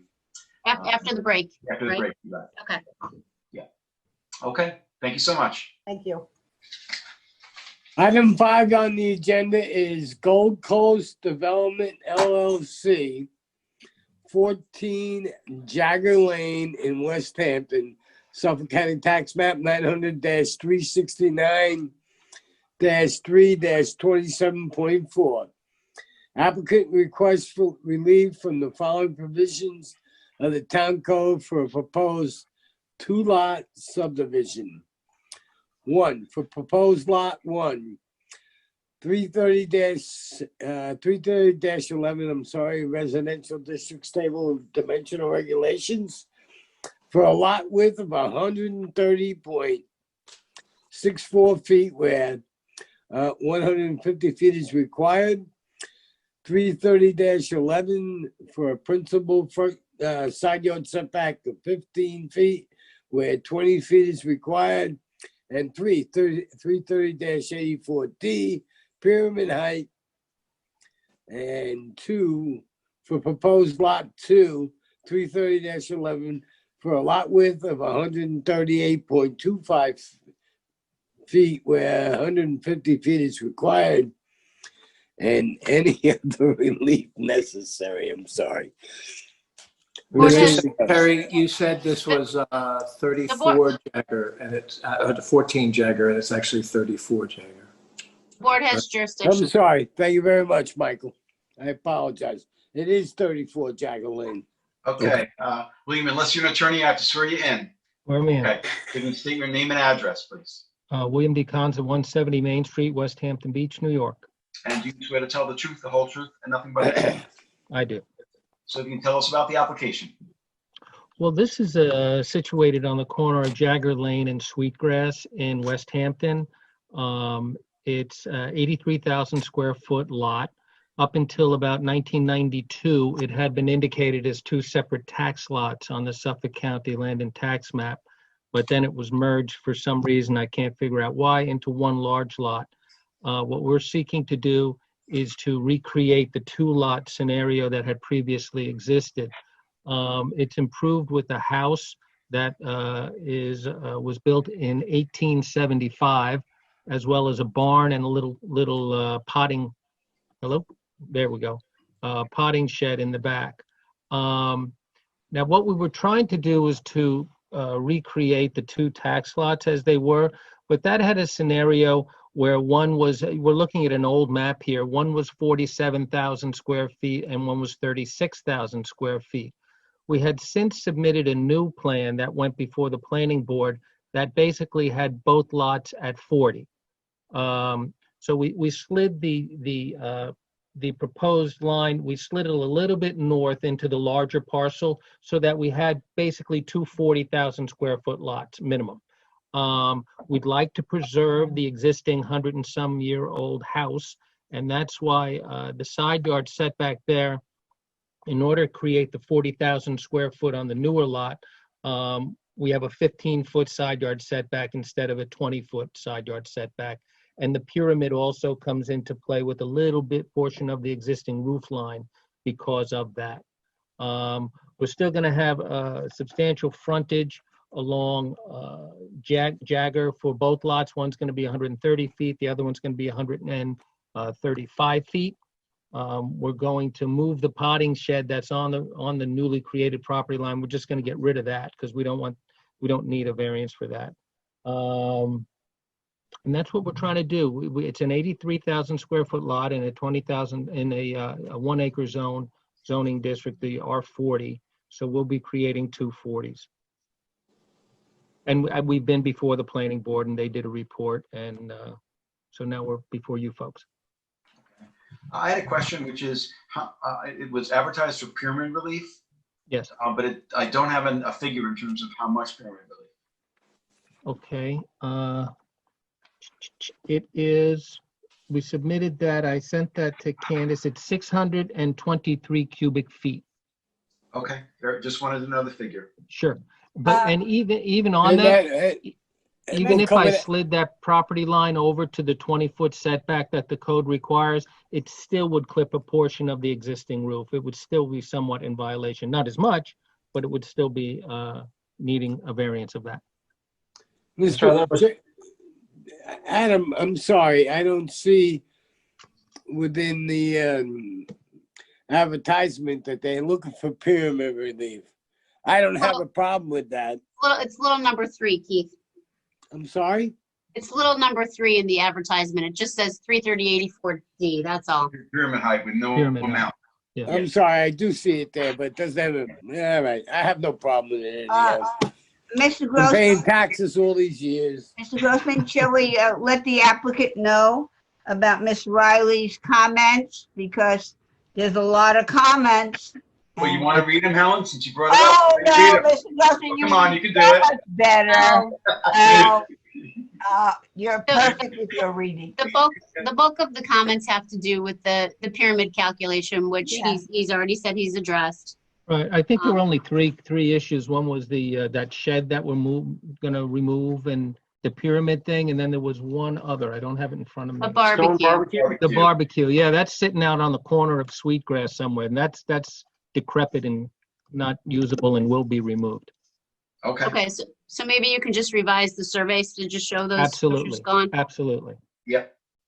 And then the rest of it is all about making sure that the pyramid calculation was done correctly. So Yes. this comment was from Marjorie Riley, building inspector. So if you can reach out to her to Yes. make sure that she's satisfied.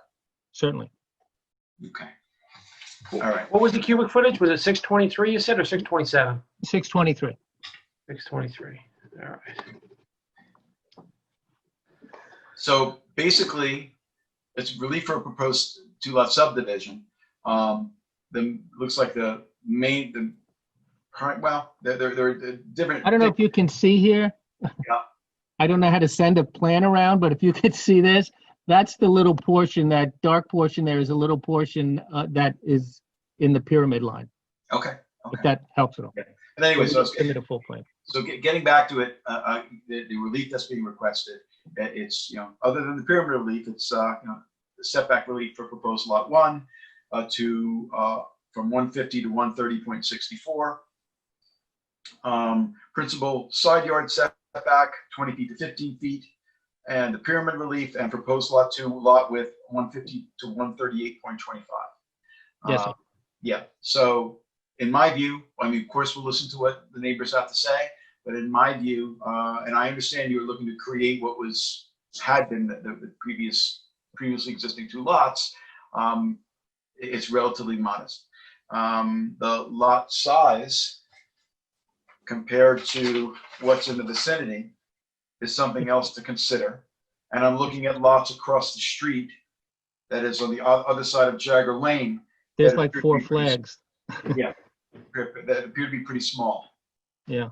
Yeah. And all of the- those and most of the variances houses- would be, all those variances for relief would be experienced by the new lot we're creating. Nobody else would be impacted by those smaller side yards in the pyramid. So we'd be hurting ourselves with that, nobody else. I understand. And so those who are waiting to be heard, that might be concerned about this application, the primary relief is the subdivision relief itself, which is going to be before the planning board. So we deal with the setback relief, but the main portion of what the applicant is looking for comes from the planning board, not before our board. William, you said you did go before the planning board. Yes. Did they have any comments? No, at one point they wanted us to share a driveway, but at the end, they realized that we do have enough room on both properties to give them their own driveways. Other than that, they really didn't have an issue with it. They saw we were an 83,000 square foot lot and we're creating 240s, so they were pretty satisfied. Okay, I mean, we'll get a report from them too, but I Right, just. there is a report, yes. Okay. Chairman, do we need something that's gonna show us, or maybe we have it and I haven't seen it, the exact amount of pyramid height he needs? There is a plan I submitted to Candace earlier in the week when they first raised that as an issue. I We think got I- it done right away. I think I just found it. Bill, just tell me if this is the right one. Just give me 1 second. Sure.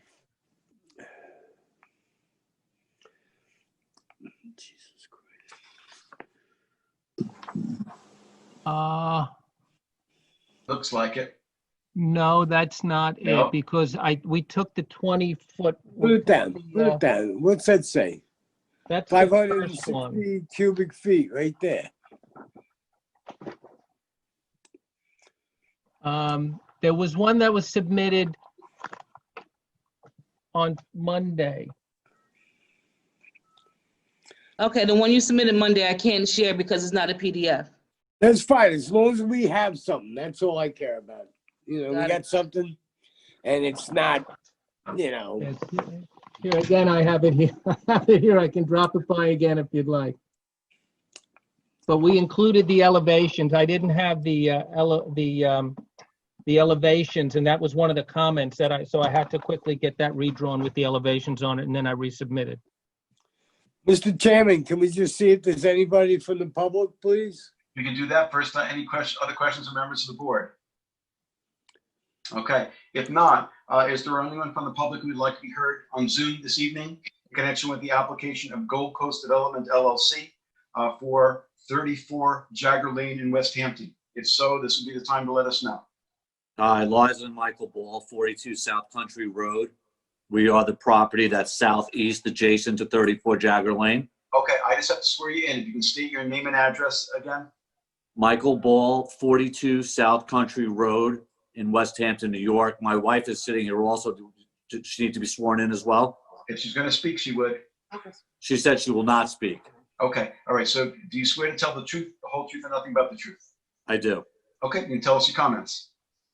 No, so my wife and I just finished a 2-year project with the environmental board on revegetating our entire backyard, being that we're on a nature preserve.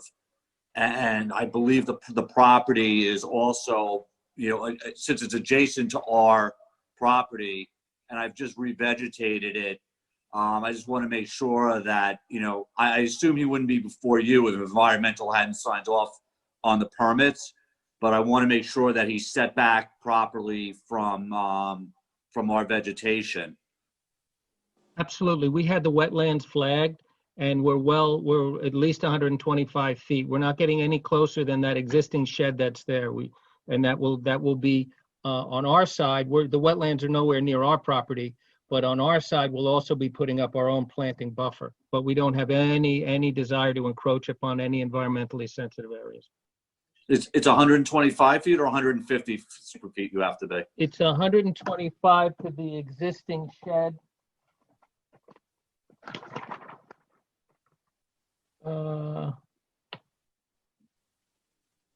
It's 100 feet from the garage to the back property line, and our back property line is approximately 40 feet to the wetlands.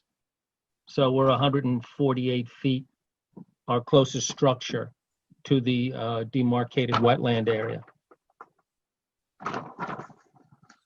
And plus, that would be handled by the building department and environmental department. when- You're not asking for any relief, right, for that? So, No, we're not asking for any relief. right.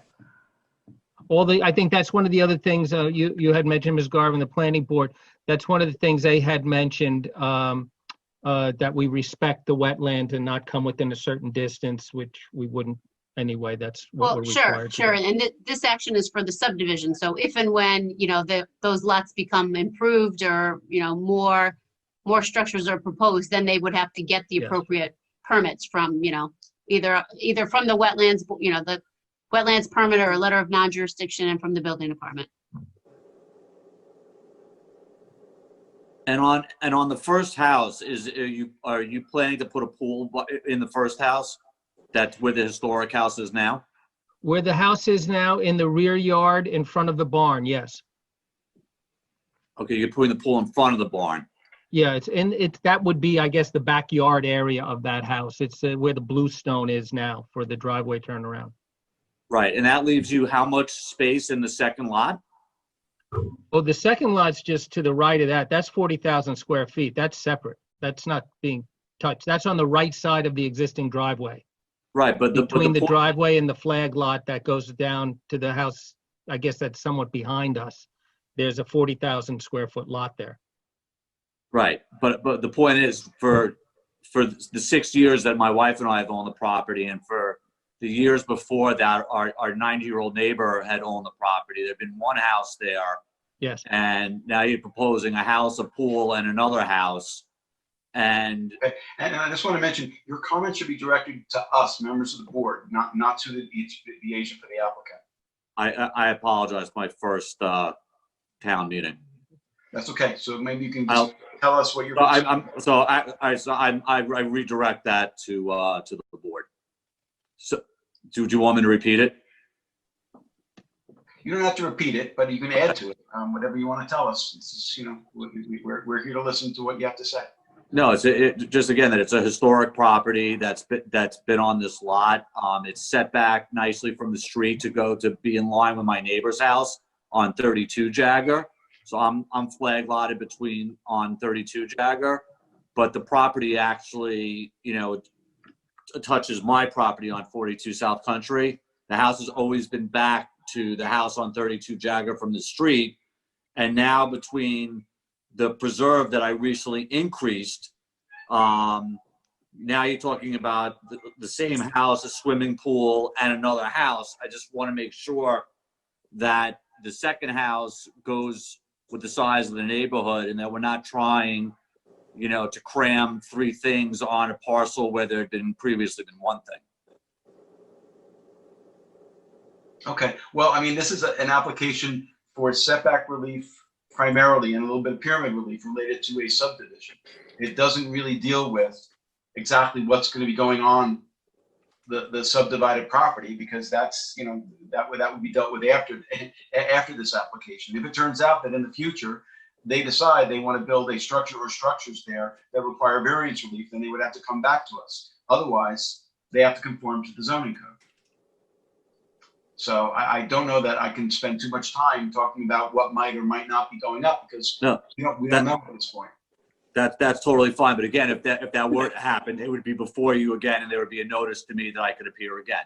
There would, if they require. Unless they comply. Perfect. Unless they comply with zoning. Yeah. Perfect. Right.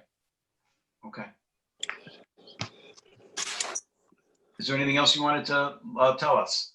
No, thank you all very much, though. Okay, no problem. Thanks, Mr. Ball. Okay. Thanks. Is there anyone else who is waiting to be heard in connection with the application of Gold Coast Development LLC? See no other hands. No other hands. Okay. If not, or Cornelius, Cornelius, it's yours. How long do you need to take to get to that updated survey to us? Can you get it to us by December 7th? There. I mean, I can drop off a hard copy tomorrow, but I can drop off a hard copy tomorrow morning. I have it Okay. here and I submitted a PDF the other day, so I can get it to you tomorrow. And it shows the stone barbecue to be removed? Revised survey. Yeah, I'll have the stone barbecue and that little shed that's on the property line in the rear. I'll have that indicated on the survey to be removed. Okay, great. Did they, wait, so I'm sorry. Did they put that on a survey or is that on a site plan? Because a survey, it is on the survey. So I don't know, do surveyors put stuff like that on a survey? Whatever's there, they put on. Yeah. Yeah, so to be removed is not there. So that's why I'm just asking if I can get my surveyor to do that or if I write on it and sign it. No, surveyor does. Surveyor's got to do it. Survey. The survey will do it? Great. I'll have it done tomorrow. All right. All right, well, I move to close the hearing, leaving open for written submissions until December 7th with a decision on December 17th. Second. Mr. Kelly, Aye. Mr. Tudhill, Aye. Ms. Burgess, Aye. Mr. Daly, Aye. Chair votes aye. Thank you for being here. Appreciate Thank you it. very much. Thank you. Have a good rest of your night. Thank you for your comments. Item 6 on the agenda, 92 Schwanks LLC. 92 Schwank Road. I think I got it right this time, Mike. Suffolk County Tax Map 900-100-2-50 in Watermill. Applicant requests relief from the following provisions of the Town Code. 330-77D, placement of accessory building structures and uses in residence districts for proposed rear lot coverage of 30.2%, where 20% is required, and 330-83C yards, and 330-76D, placement of accessory buildings, structures, and uses in all districts to allow the proposed tennis court to be located within the total side yard of the principal dwelling and any other relief necessary. Board has jurisdiction. Thank you. All right, Daphne, just if you can state your name and address. Daphne Vaughn, Surfside Environmental Planning, 225 Montauk Highway, Moriches, New York. And do you swear to tell the truth, the whole truth, and nothing but the truth? I do, thank you. Thank you. And tell us about the application. So this property was purchased by my clients in January of this year. It's also known as Lot 1 on the map of Corwith North Lot subdivision, which was filed with the county clerk on March 26, 2014. The subdivision was for 6 lots with an agricultural reserve. This parcel is accessed from Schwanks Road by a common driveway and utility easement that is shared for this lot as well as the adjacent lot, which I believe is known as Lot 2 of the subdivision. The adjacent lot is vacant right now. The other lots of the subdivision are accessed by a common driveway that's off of Wood Edge Court on the other side of the agricultural reserve. The reserve is restricted to agricultural production and will not be developed as per the covenants and restrictions of the subdivision. So the property itself is located in the CR 80 zoning district and is conforming to the zone at 85,910 square feet. The building permit P083437 was issued May 18th of this year for development of the property with a 2-story single-family residence with a finished basement, some porches, fireplaces, terraces, an outdoor shower, outdoor kitchen, a pool house, a pool, and hot tub. The owners would like to add a proposed sunken tennis court to the property and relocate the previously permitted swimming pool and pool house further south on the lot into the required rear yard setback in order to maximize the usable backyard immediately adjacent to the residence for their young children. So in order to construct the project as shown on the survey that you're seeing right now, we would require a variance from 330-77D of the town code for the rear lot coverage of 30.2% where 20% is allowed. I'm a little confused why the ad is saying that we would need 83C and 76D. The tennis court's fully to the rear of the principal structure, so I didn't see this as needing any required yard setbacks. It's meeting the 30-foot accessory from side and rear lot lines. So I was unsure about that when I saw that this evening, because I didn't apply for that. Well, basically that appears to be relief for placing the tennis court in a side yard. But it meets the 30-foot accessory setback, so. It's not about the setback, it's whether it's in a rear yard or a side yard. And maybe Candace, I don't know if you can explain a little bit more as to how that was determined, that the tennis court is being located in a side yard. Sure. Daphne, correct me if I'm wrong. This dotted line that goes around here, is that your building envelope? That should be the principal building envelope. Correct. So here's your side yard right here. This is the portion of the tennis court that she's talking about. This technically, even though you're behind the back of the house, technically, when you look at your side yard here, that's your principal side yard, your tennis court is right in this area. Your rear yard starts back here. So it's you're just this. saying in order to not need that variance, we would have to be fully in that required rear yard? Is that what you're saying? Yes, your tennis court would have to shift all the way beyond your principal setback line, which is here. So it's not your entire tennis court, it's just this little portion right here. I see. Okay. Okay. Okay, so anyway, so that's. Tennis court's too big anyhow. Oh, yeah, no, this needs to be a 55 by 110. So as I was saying, the property is surrounded by ag reserve on the west side as well as the southern side. It's a 16.1 acre ag reserve. We did submit a landscape plan, which I don't know if you have that, Candace. If you don't, I do. If I can share my screen. Daphne, the tennis court's going to need to be 55 by 110 to get 4 votes on this board. Okay.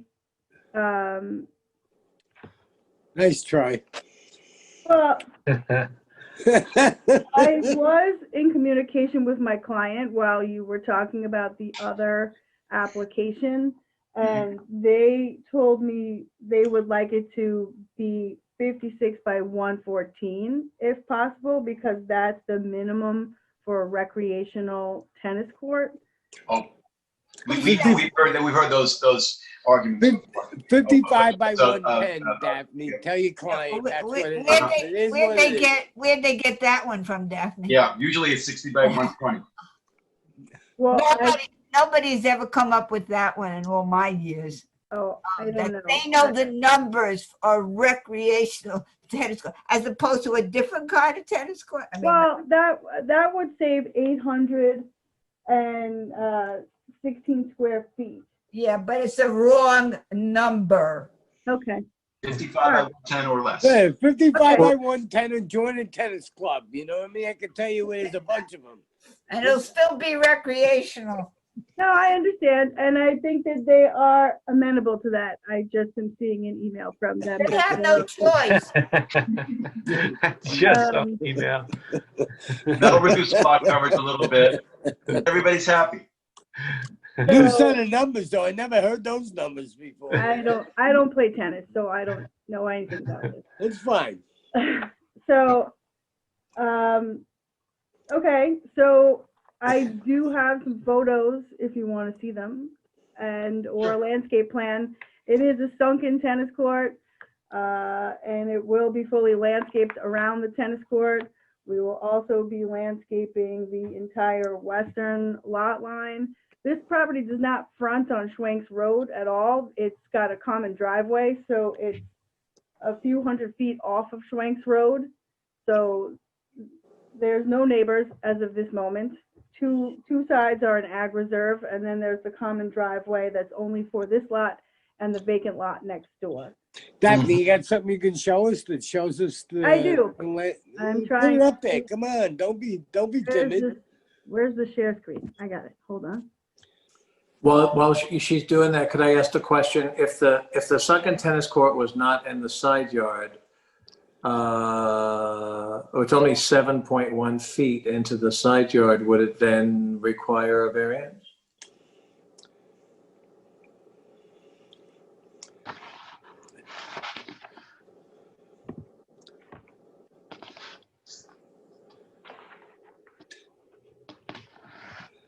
So Small house, huh? this is the house that's under construction right now. Unbelievable. Back there, where that pile of fill is the approximate location of the pool. It's probably a little bit forward of that, actually. But you can see this is the ag reserve right in front of you here, this grassed area. And then behind that, you can kind of see there's a cornfield that wraps around the whole rear portion of the lot. So this is the back of the house. This is looking from where the tennis court is proposed at the back of the house. The pool would be to the left side of this photo. And then this would be the generalized area of the tennis court looking into the ag reserve to the southeast. So you see it's quite a significant amount of cornfield behind them.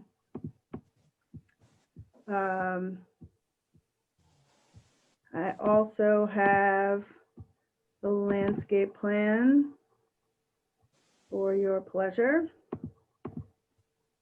How do I So Lee, it seems to me that there's a lot of open space. Yes. And you back up to an ag reserve? I'm sorry, I didn't have the survey up. Yes. Is that what you're telling me? Yes, the ag reserve was from the subdivision. It was a 6-lot subdivision with a 16-acre ag reserve, which is All right. surrounding the property on the southern side, the western side. To Okay. the east is a vacant parcel that is currently there with no development, no plans for development at the present time. So basically, this is the required rear lot line. The tennis court, as I said, would be sunken, and you see they're proposing some lovely landscaping around it and landscaping around the pool. So, you know, they just want to have a lawn area for their small children to play that's closer to the house, since the pool is not always usable. You know, there's a large percentage of time that no one's using a pool in this this climate. So that's basically what they're seeking. So if we can reduce it down to the 55 by 110 and give you surveys showing that. That's all we need. Right, unless any of my colleagues have any other concerns.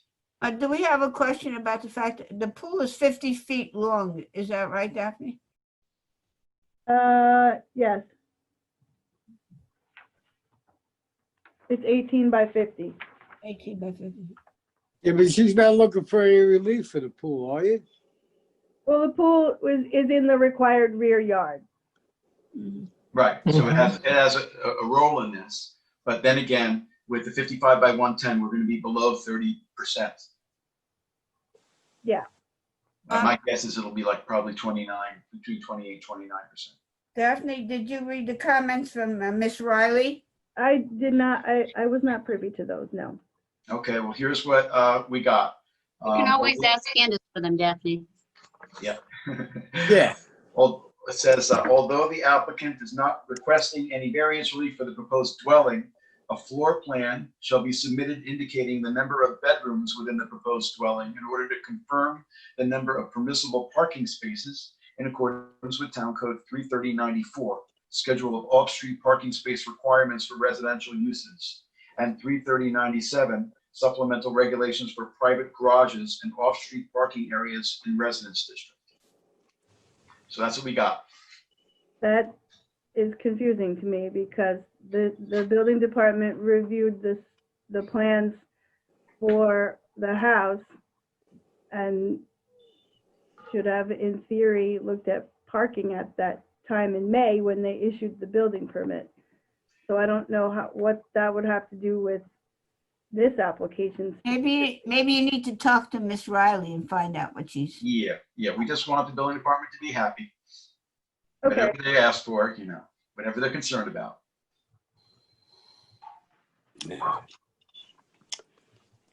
Okay.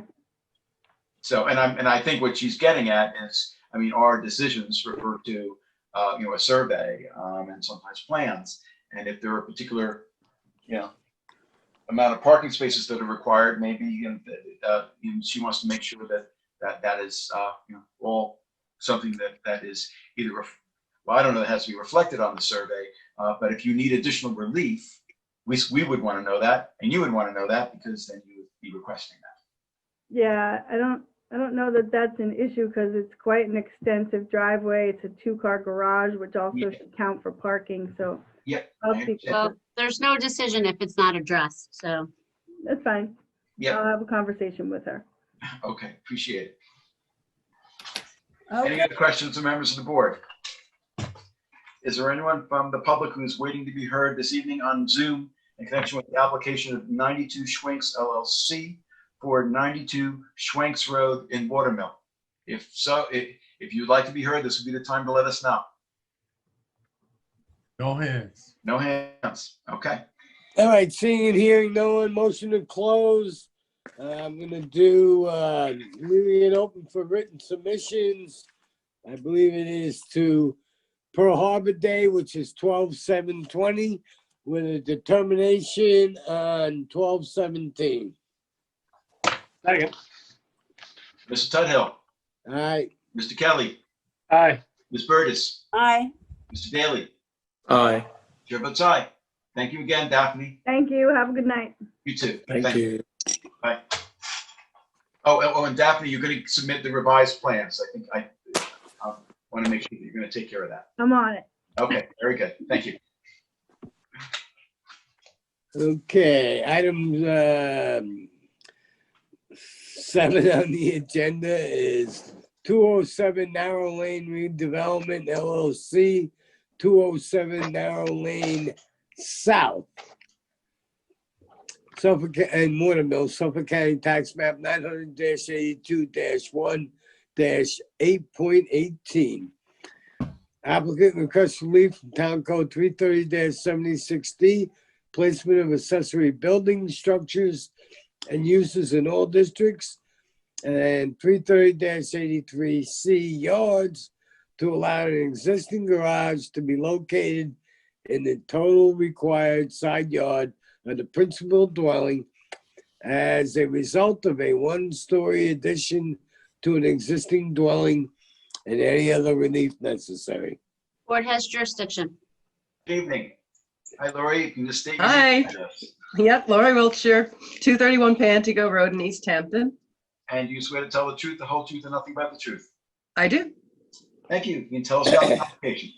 Sure. So the application is to correct an error made by the building department in issuing multiple building permits for an existing garage that sits in the total required side yard for the principal building. The building department just recently made known that the garage would require a variance from Code Section 330-76C and 83C. Code Section 76C states that an accessory buildings and structures, including private garages, shall not be placed in the total required side yard for a principal building. 83C says every part of a required side yard should be open to the sky and unobstructed. The original and only certificate of occupancy for this property was issued in 1994, covering the one-family dwelling and the garage. The garage was and is situated 30.5 feet off the easterly property line. Thereafter, 3 additional building permits were issued, including one in 2016 for a one-story addition. So now the required side yard, the total required side yard for the principal building is 65 feet. But the 2016 addition was constructed 31.5 feet from the westerly side yard. As the garage was already 30.5 feet from the easterly side yard, the actual total side yard became 62 feet, where 65 is required. So this is a variance of 3 feet because the property is shy of the required total side yard. This was brought to our client's attention by the building inspector this September when he applied to build a small front porch. So we're only requesting one insubstantial variance in order to allow this accessory structure garage to remain in the total required side yard. As I stated, it's been there for 25 years. I have no questions. Well, I don't either. that's fine. I would like to say for the board that, you know, although the building department missed this at the time, you have granted variances for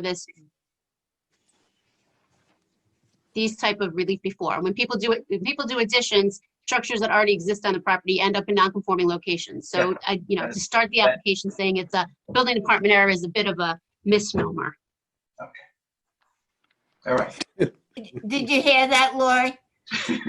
I was just gonna say oversight. I'm gonna say an oversight, not an error. Yeah, How's that? that's not what he said.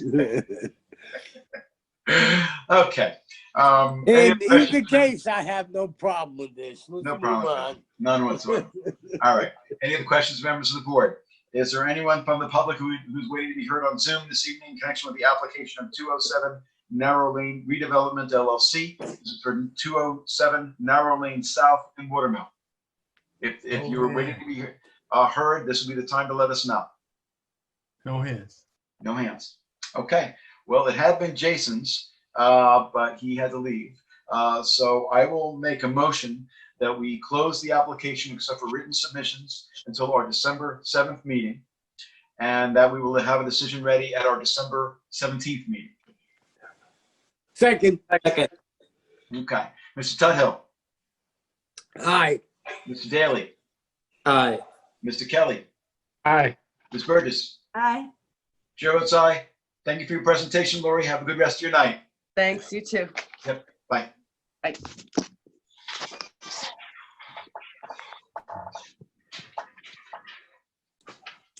Okay. We'll fly right through this. Item 8 on the agenda under holdover applications is Michael Scarola and Jacqueline Kress. 108 Springville Road in Hampton Bays, Suffolk County Tax Map 900-261-3-10. And this is held over from numerous meetings. Yeah, this is a continuation of the public hearing where we had Dave Radican come in. And I think Jackie was just going to update the board as to whether they were going to, pursue the subdivision at this point or just move forward with the variances for the as-built deck, I think. Right. Okay. Go ahead, Jackie. All right. Hi. Jack, had I previously sworn you in? Yes, sure. Can you hear me? I can hear you. Okay. Just wanted to confirm that I swore you in previously because I think it's been a while. Okay. All right, so you can tell us the update. The update is that we've decided not to proceed with the subdivision, so that's a dead issue. As far as the deck is concerned, I've already been down to the town. They have given me some information of what I have to do to get everything squared away with the deck. I am just waiting for the new survey to come through, and I will be going back to the board to present them with the survey. They wanted photos, and I guess the application that they gave me to fill out. So I'm on my way to take care of that. I don't know what else I have to do, if anything. You have a new survey, just taking off the proposed 2-lot subdivision, and what's the new survey going to show? Well, the survey is going to show when they did do it for the subdivision, the survey will show the new deck. And I believe that's what they wanted to see. Okay, so this board probably needs that survey too, because it'll just show the 1 lot with the structures, and then once we get that, then they can render a decision. Oh, okay. So do I just, when I go down to do I just send the survey to you or email it to Candace? Yep. Okay. I think I'd like her to come back so that we can discuss some of these issues, because it is it's requesting quite a large amount of relief. So No, well, we have had several public hearings on this one. I know, I've been on many times with Mr. Radican. So, But we're not, I don't know, whatever you guys decide. I mean, I always like if somebody's making a major change, I consider a No, major. there is no major change. This is, if you remember, they had the pre-existing structures. They were gonna do a subdivision, no, they wanted to expand it. Yeah. Mm-hmm. So now the only request for relief is the as-built structure. Okay. So you just want to then have her submit it and we'll put it down for a decision. Is that it? Well, it's if everybody else remembers, the Yeah. discussion on the as-bills. Okay. Well, I'm trying to, when you take the subdivision out of it, I think what happened was I had suggested, with I think the support of members of this board, that the way to move forward with this, with the multiple structures, was to go through the subdivision process. That's what I said, and that the original relief that was requested was problematic. So I'm just trying to see to relief to legalize 2 dwellings or relief to legalize a wood deck. There's a variety of different. Let me just take a look at what their relief was. Hold on a second. It's beyond 50%. That was the problem. A proposed addition, right? Proposed addition. So are you not doing the addition any longer? no, we are not. You're not With- doing the addition. Okay, so to get rid of that problem of going over 50%, that was where the issue was. Yes. So that problem is being removed from the application. Basically, you're withdrawing that portion of the relief. That's Correct. Right. Okay, I understand. So with that, I think we should be okay. Okay, very good. So Right. I'll just continue dealing with the town to get this rectified. And then when I get the survey, I'll make sure a copy gets to you guys. Is that what Yeah. I'm doing? I think so. Okay. I think so. Okay. Just confirm in writing that you're withdrawing the relief. You're not going to do subdivision, and you're withdrawing the relief for the addition. If you haven't done that already. I think that's already done. I think that might have been sent to Candace already, but I'm not sure. I'll double check. No problem. Just if you can Okay. just make sure if it hasn't been done already, that it's done. And that's it. And I appreciate the update. Okay, thank you, guys. Have a good night. Thank you. Okay. Bye-bye. Hold on. I just want to ask if there's anyone from the public.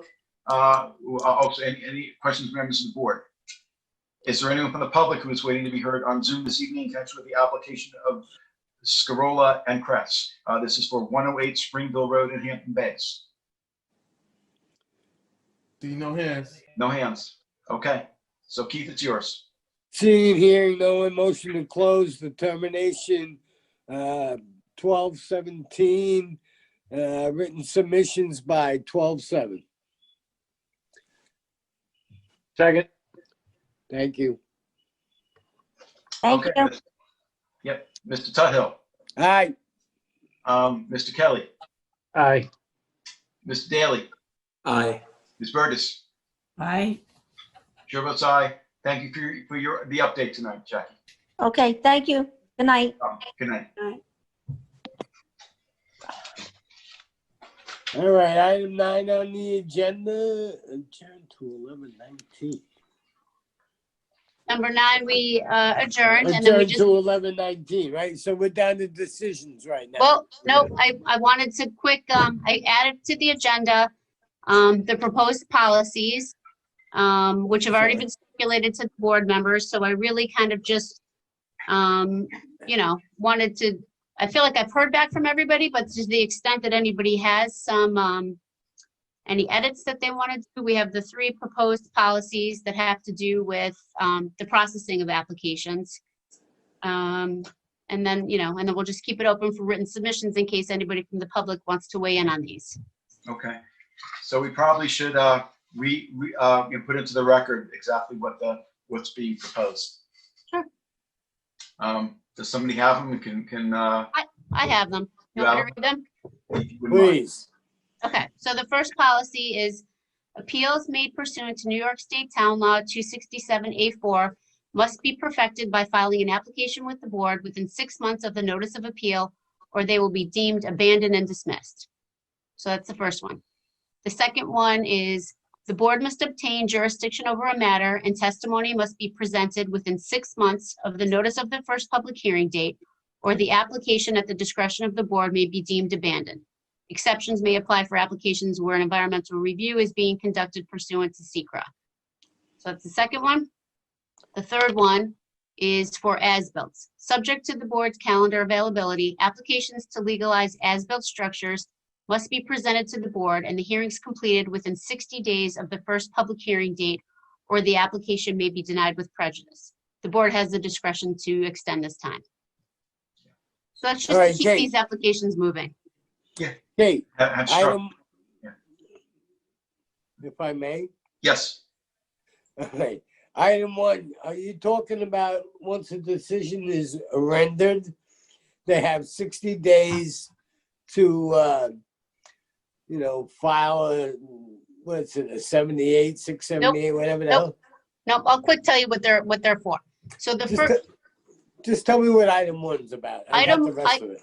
Okay, item 1 is, New York State town law says that you can, if you want to challenge a building permit or you want to challenge your neighbor's CO or something like that, you can just send Candace a notice that says, I appeal this. But you may never follow it up with a ZBA application and the fee. And so sometimes Candace has a drawer full of these just notices with no applications. So we're basically saying to you, you can't preserve this right to appeal forever. If you don't follow it up with an application, you have no appeal. And I think that gives everybody, I think that's what's contemplated, but New York State town law doesn't talk about the application. It just kind of talks about this piece of paper appealing it. Very good. Thank you. Yep. Okay. So if nobody has any more comments, let's just, see what the public says. And then if, we Yeah. can tweak it or adopt them in December. So be it. I'm in favor. I'm in favor. Okay. This is just to have structure around parts of our process that need some more structure. That's all. Right, precisely. Yeah, and also, I think in fairness, giving applicants, having them know exactly what we'll do if they don't act in certain instances. Yeah. That is, or what we could do. We have discretion, but that's something for them to consider if they decide to, Well, do if the they, thing. Yeah. right, and if they don't, can they appeal? Can they reapply for it at another time or no?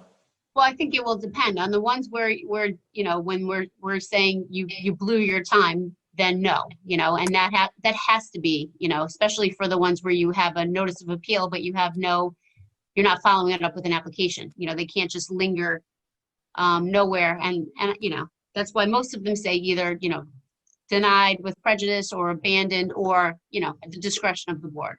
Yeah. Appeal or get off the pot. Right. Yeah. But with prejudice versus without prejudice, just so you all understand, without prejudice means that they can submit a new application. With prejudice means they can't. So it's those two words mean a great deal. Yeah. Yeah. Okay, and then before you start the decisions, I'd like to ask you to adjourn Sirengano because we don't have Jason now. Okay. No problem. Sirengano. He had to leave Time for early. decision. Yeah, it's on for decision, but without Jason, we can't render a decision on that one tonight. Okay, so I have decisions Okay, ready. so I'll make a motion that we have the decision on Sirengano at our next meeting, which is 14. what's 11/19. 11:19. 11/19. All right, that's a motion. Do you have a second? All in favor? Aye. Aye, opposed? Okay, so Sirignano's adjourned until November 19th. Okay, the ball's in your court, Adam. Good It luck, is. buddy. Okay, so I have some decisions. Okay, the first is the decision on the application of Ira Trachtenberg. This is for property located at tax map number 967-1-3.2. This application is for property located at 32 Cooks Lane Watermill. Applicant seeks to modify a previous ZBA approval as the plans for the house and swimming pool were modified. This board finds that the modifications proposed to the previous variance will have little to no impact on the neighborhood, community, or environment, particularly as the setbacks are consistent with and actually slightly greater than those previously granted. Just greater than, I think you should say less than. Okay. This application passes the standards set forth in the New York State Town Law and the Town Code. As such, this board amends ZBA decision number D019166 to grant the following relief. For the proposed dwelling, Town Code 33011, Residential Districts Table of Dimensional Regulations, for a principal front yard setback of 50.1 feet from the easterly lot line, Hay Ground Road, where 60 feet is required. And 2, for the proposed swimming pool with attached spa, 1, Town Code 33011, for an accessory distance from street setback front yard of 63.1 feet from the westerly lot line, Cooks Lane, where 70 feet is required. And 2, Town Code 33076D, placement of accessory buildings, structures, and uses in all districts, and Town Code 33083C yards to allow the proposed swimming pool with attached spa to be located within the required front yard for the principal building. These variances are granted for structures shown on the survey prepared by Gary Benz, surveyor, dated July 16, 2019, last revised September 21st, 2020, and the plans prepared by Bob Sifaraza Architects, Bada Sifaraza Architects, dated February 15th, 2020, last issued July 29th, 2020. All other provisions and conditions of decision number D019166 remain in full force and effect. Katie, just wanted to clarify. So the relief in this is this says actually greater than those previously granted? Is that greater than or less than? Well, it's, the setbacks are greater than, so they increase the setbacks or decrease the variances. Okay. Just wanted to clarify that. Yep. Okay. So that is for the first decision. Do we have a second? Second. Ms. Burgess. Aye. Mr. Daly. Aye. Mr. Kelly. Aye. Mr. Tuthill. Aye. Chair votes aye. The next decision I have is on the application of Peter and Nancy Manfredonia. This is for property located at tax map number 900-186-164. This application is for property located at 192 Washington Heights Avenue, Hampton Bays. Applicant seeks a rear yard setback to legalize a screen porch addition. While this board does not condone construction done without a permit, this application passes the standards set forth in New York State Town Law and the Town Code. Therefore, this board grants relief to the applicant from Town Code 330-115C continuance for a principal rear yard setback of 22 feet where 51.5 feet is existing to legalize a screen porch addition constructed without the benefit of a building permit, as shown on the survey prepared by Robert A. Smith of Squires, Holden, Weisenbacher, and Smith, surveyed September 17, 2019, last revised September 17th. So it's the same date, December 17, 2019. I think there might be a new date. Okay, I'll find out the Maybe date. whatever the new date is, you can put that in. Grant the foregoing relief is subject to conditions and permits as applicant has already acquired or may otherwise have to acquire for final approval of the subject premises. Do we have a second? Mr. Tuthill. Aye. Ms. Burgess. Aye. Mr. Kelly. Aye. Daly. Aye. Chair votes aye. The next decision I have is on the application of Camp Jerome LLC, which is Suffolk County Tax Map number 900-378-1-12.3. This application is for property located at 607 Main Street, Coyote. Applicant requests a determination that 3 existing dwellings, a principal residence, and 2 cottages can be maintained on a single property consisting of 252,638 square feet, which is proposed lot 4, as a result of a 4-lot subdivision, or in the alternative for variances to allow the structures to remain. This board determines that the 3 pre-existing dwellings in their current size and configuration may remain on proposed lot 4 without any variances or additional relief. These dwellings will still constitute a pre-existing non-conforming use, with all prior expansions counting towards the allowable limit permitted by the town code, but will now be on a new tax map number with a different total lot area and lot width. This board finds that this determination is appropriate as the lot area of proposed lot 4 still boasts more than 6 times what is required in this zoning district. Therefore, for the reasons set forth herein, this board finds that the 3 existing dwellings, a principal residence and 2 cottages, can be maintained on a single property consisting of 252,638 square feet, proposed lot 4, as a result of a 4-lot subdivision, as shown on the survey prepared by Robert A. Smith of Squires, Holden, Weisenbacher, and Smith, prepared February 15, 2019, last revised November 3rd, 2020. This decision is subject to such other conditions and permits as applicant has already acquired or may otherwise have to acquire for final approval of the premises, and is conditioned upon no further subdivision of lot 4 and the removal of the barn, frame shed, and existing basketball posts as indicated on the aforementioned survey. Well, this board appreciates that the Planning Board and Conservation Board have requested additional time to consider the application. The issue before this board is one of a determination, and the premises is granting this determination only as it relates to the 3 dwellings remaining on proposed lot 4 with a total lot area of 252,638 square feet. Second. Mr. Daly. Aye. Ms. Burgess. Aye. Mr. Kelly. Aye. Mr. Tudhill. Aye. Chair votes aye. And the last application is the application of Christopher Norwood for property located at tax map number 900-5231. This application is for property located at 7 right-of-way off Noyak Avenue, Noyak. Applicant seeks variances to expand a non-conforming use and also to legalize a wood deck.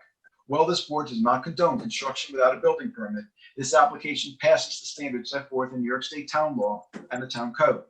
Therefore, this board grants relief to the applicant from Town Code 330-116 extension as it relates to Town Code 330-167B1A, specific types of variances to legalize a 19% expansion of a non-conforming use without the benefit of a building permit, to wit, a total of 608 square feet of living space, 400 square feet existing, and 208 additional square feet within a detached building situated on a non-conforming lot with a single-family dwelling. And from Town Code 33011, Residential Districts Table of Dimensional Regulations, for an accessory side yard setback of 4.6 feet and an accessory rear yard setback of 2.7 feet, where 8 feet is required to legalize the wood deck attached to the detached garage with apartment, as shown on the survey prepared by John Barilski Land Surveying, dated December 3rd, 2018, and the plans prepared by John J. Condon, engineer, dated May 27, 2019. The grant of the foregoing relief is subject to such other conditions and permits as applicant has already required or may otherwise have to require for final approval of the subject premises. Do we have a second? Second. Mr. Kelly. Aye. Ms. Burgess. Aye. Mr. Tudhill. Aye. Mr. Daly. Aye. Chair votes aye. Motion to close. Motion. If I might, Second. for a second, prior to we close, I wish all my members good health. The pandemic is alive and well, trust me. But I'll go aye on the close. Okay, thank you.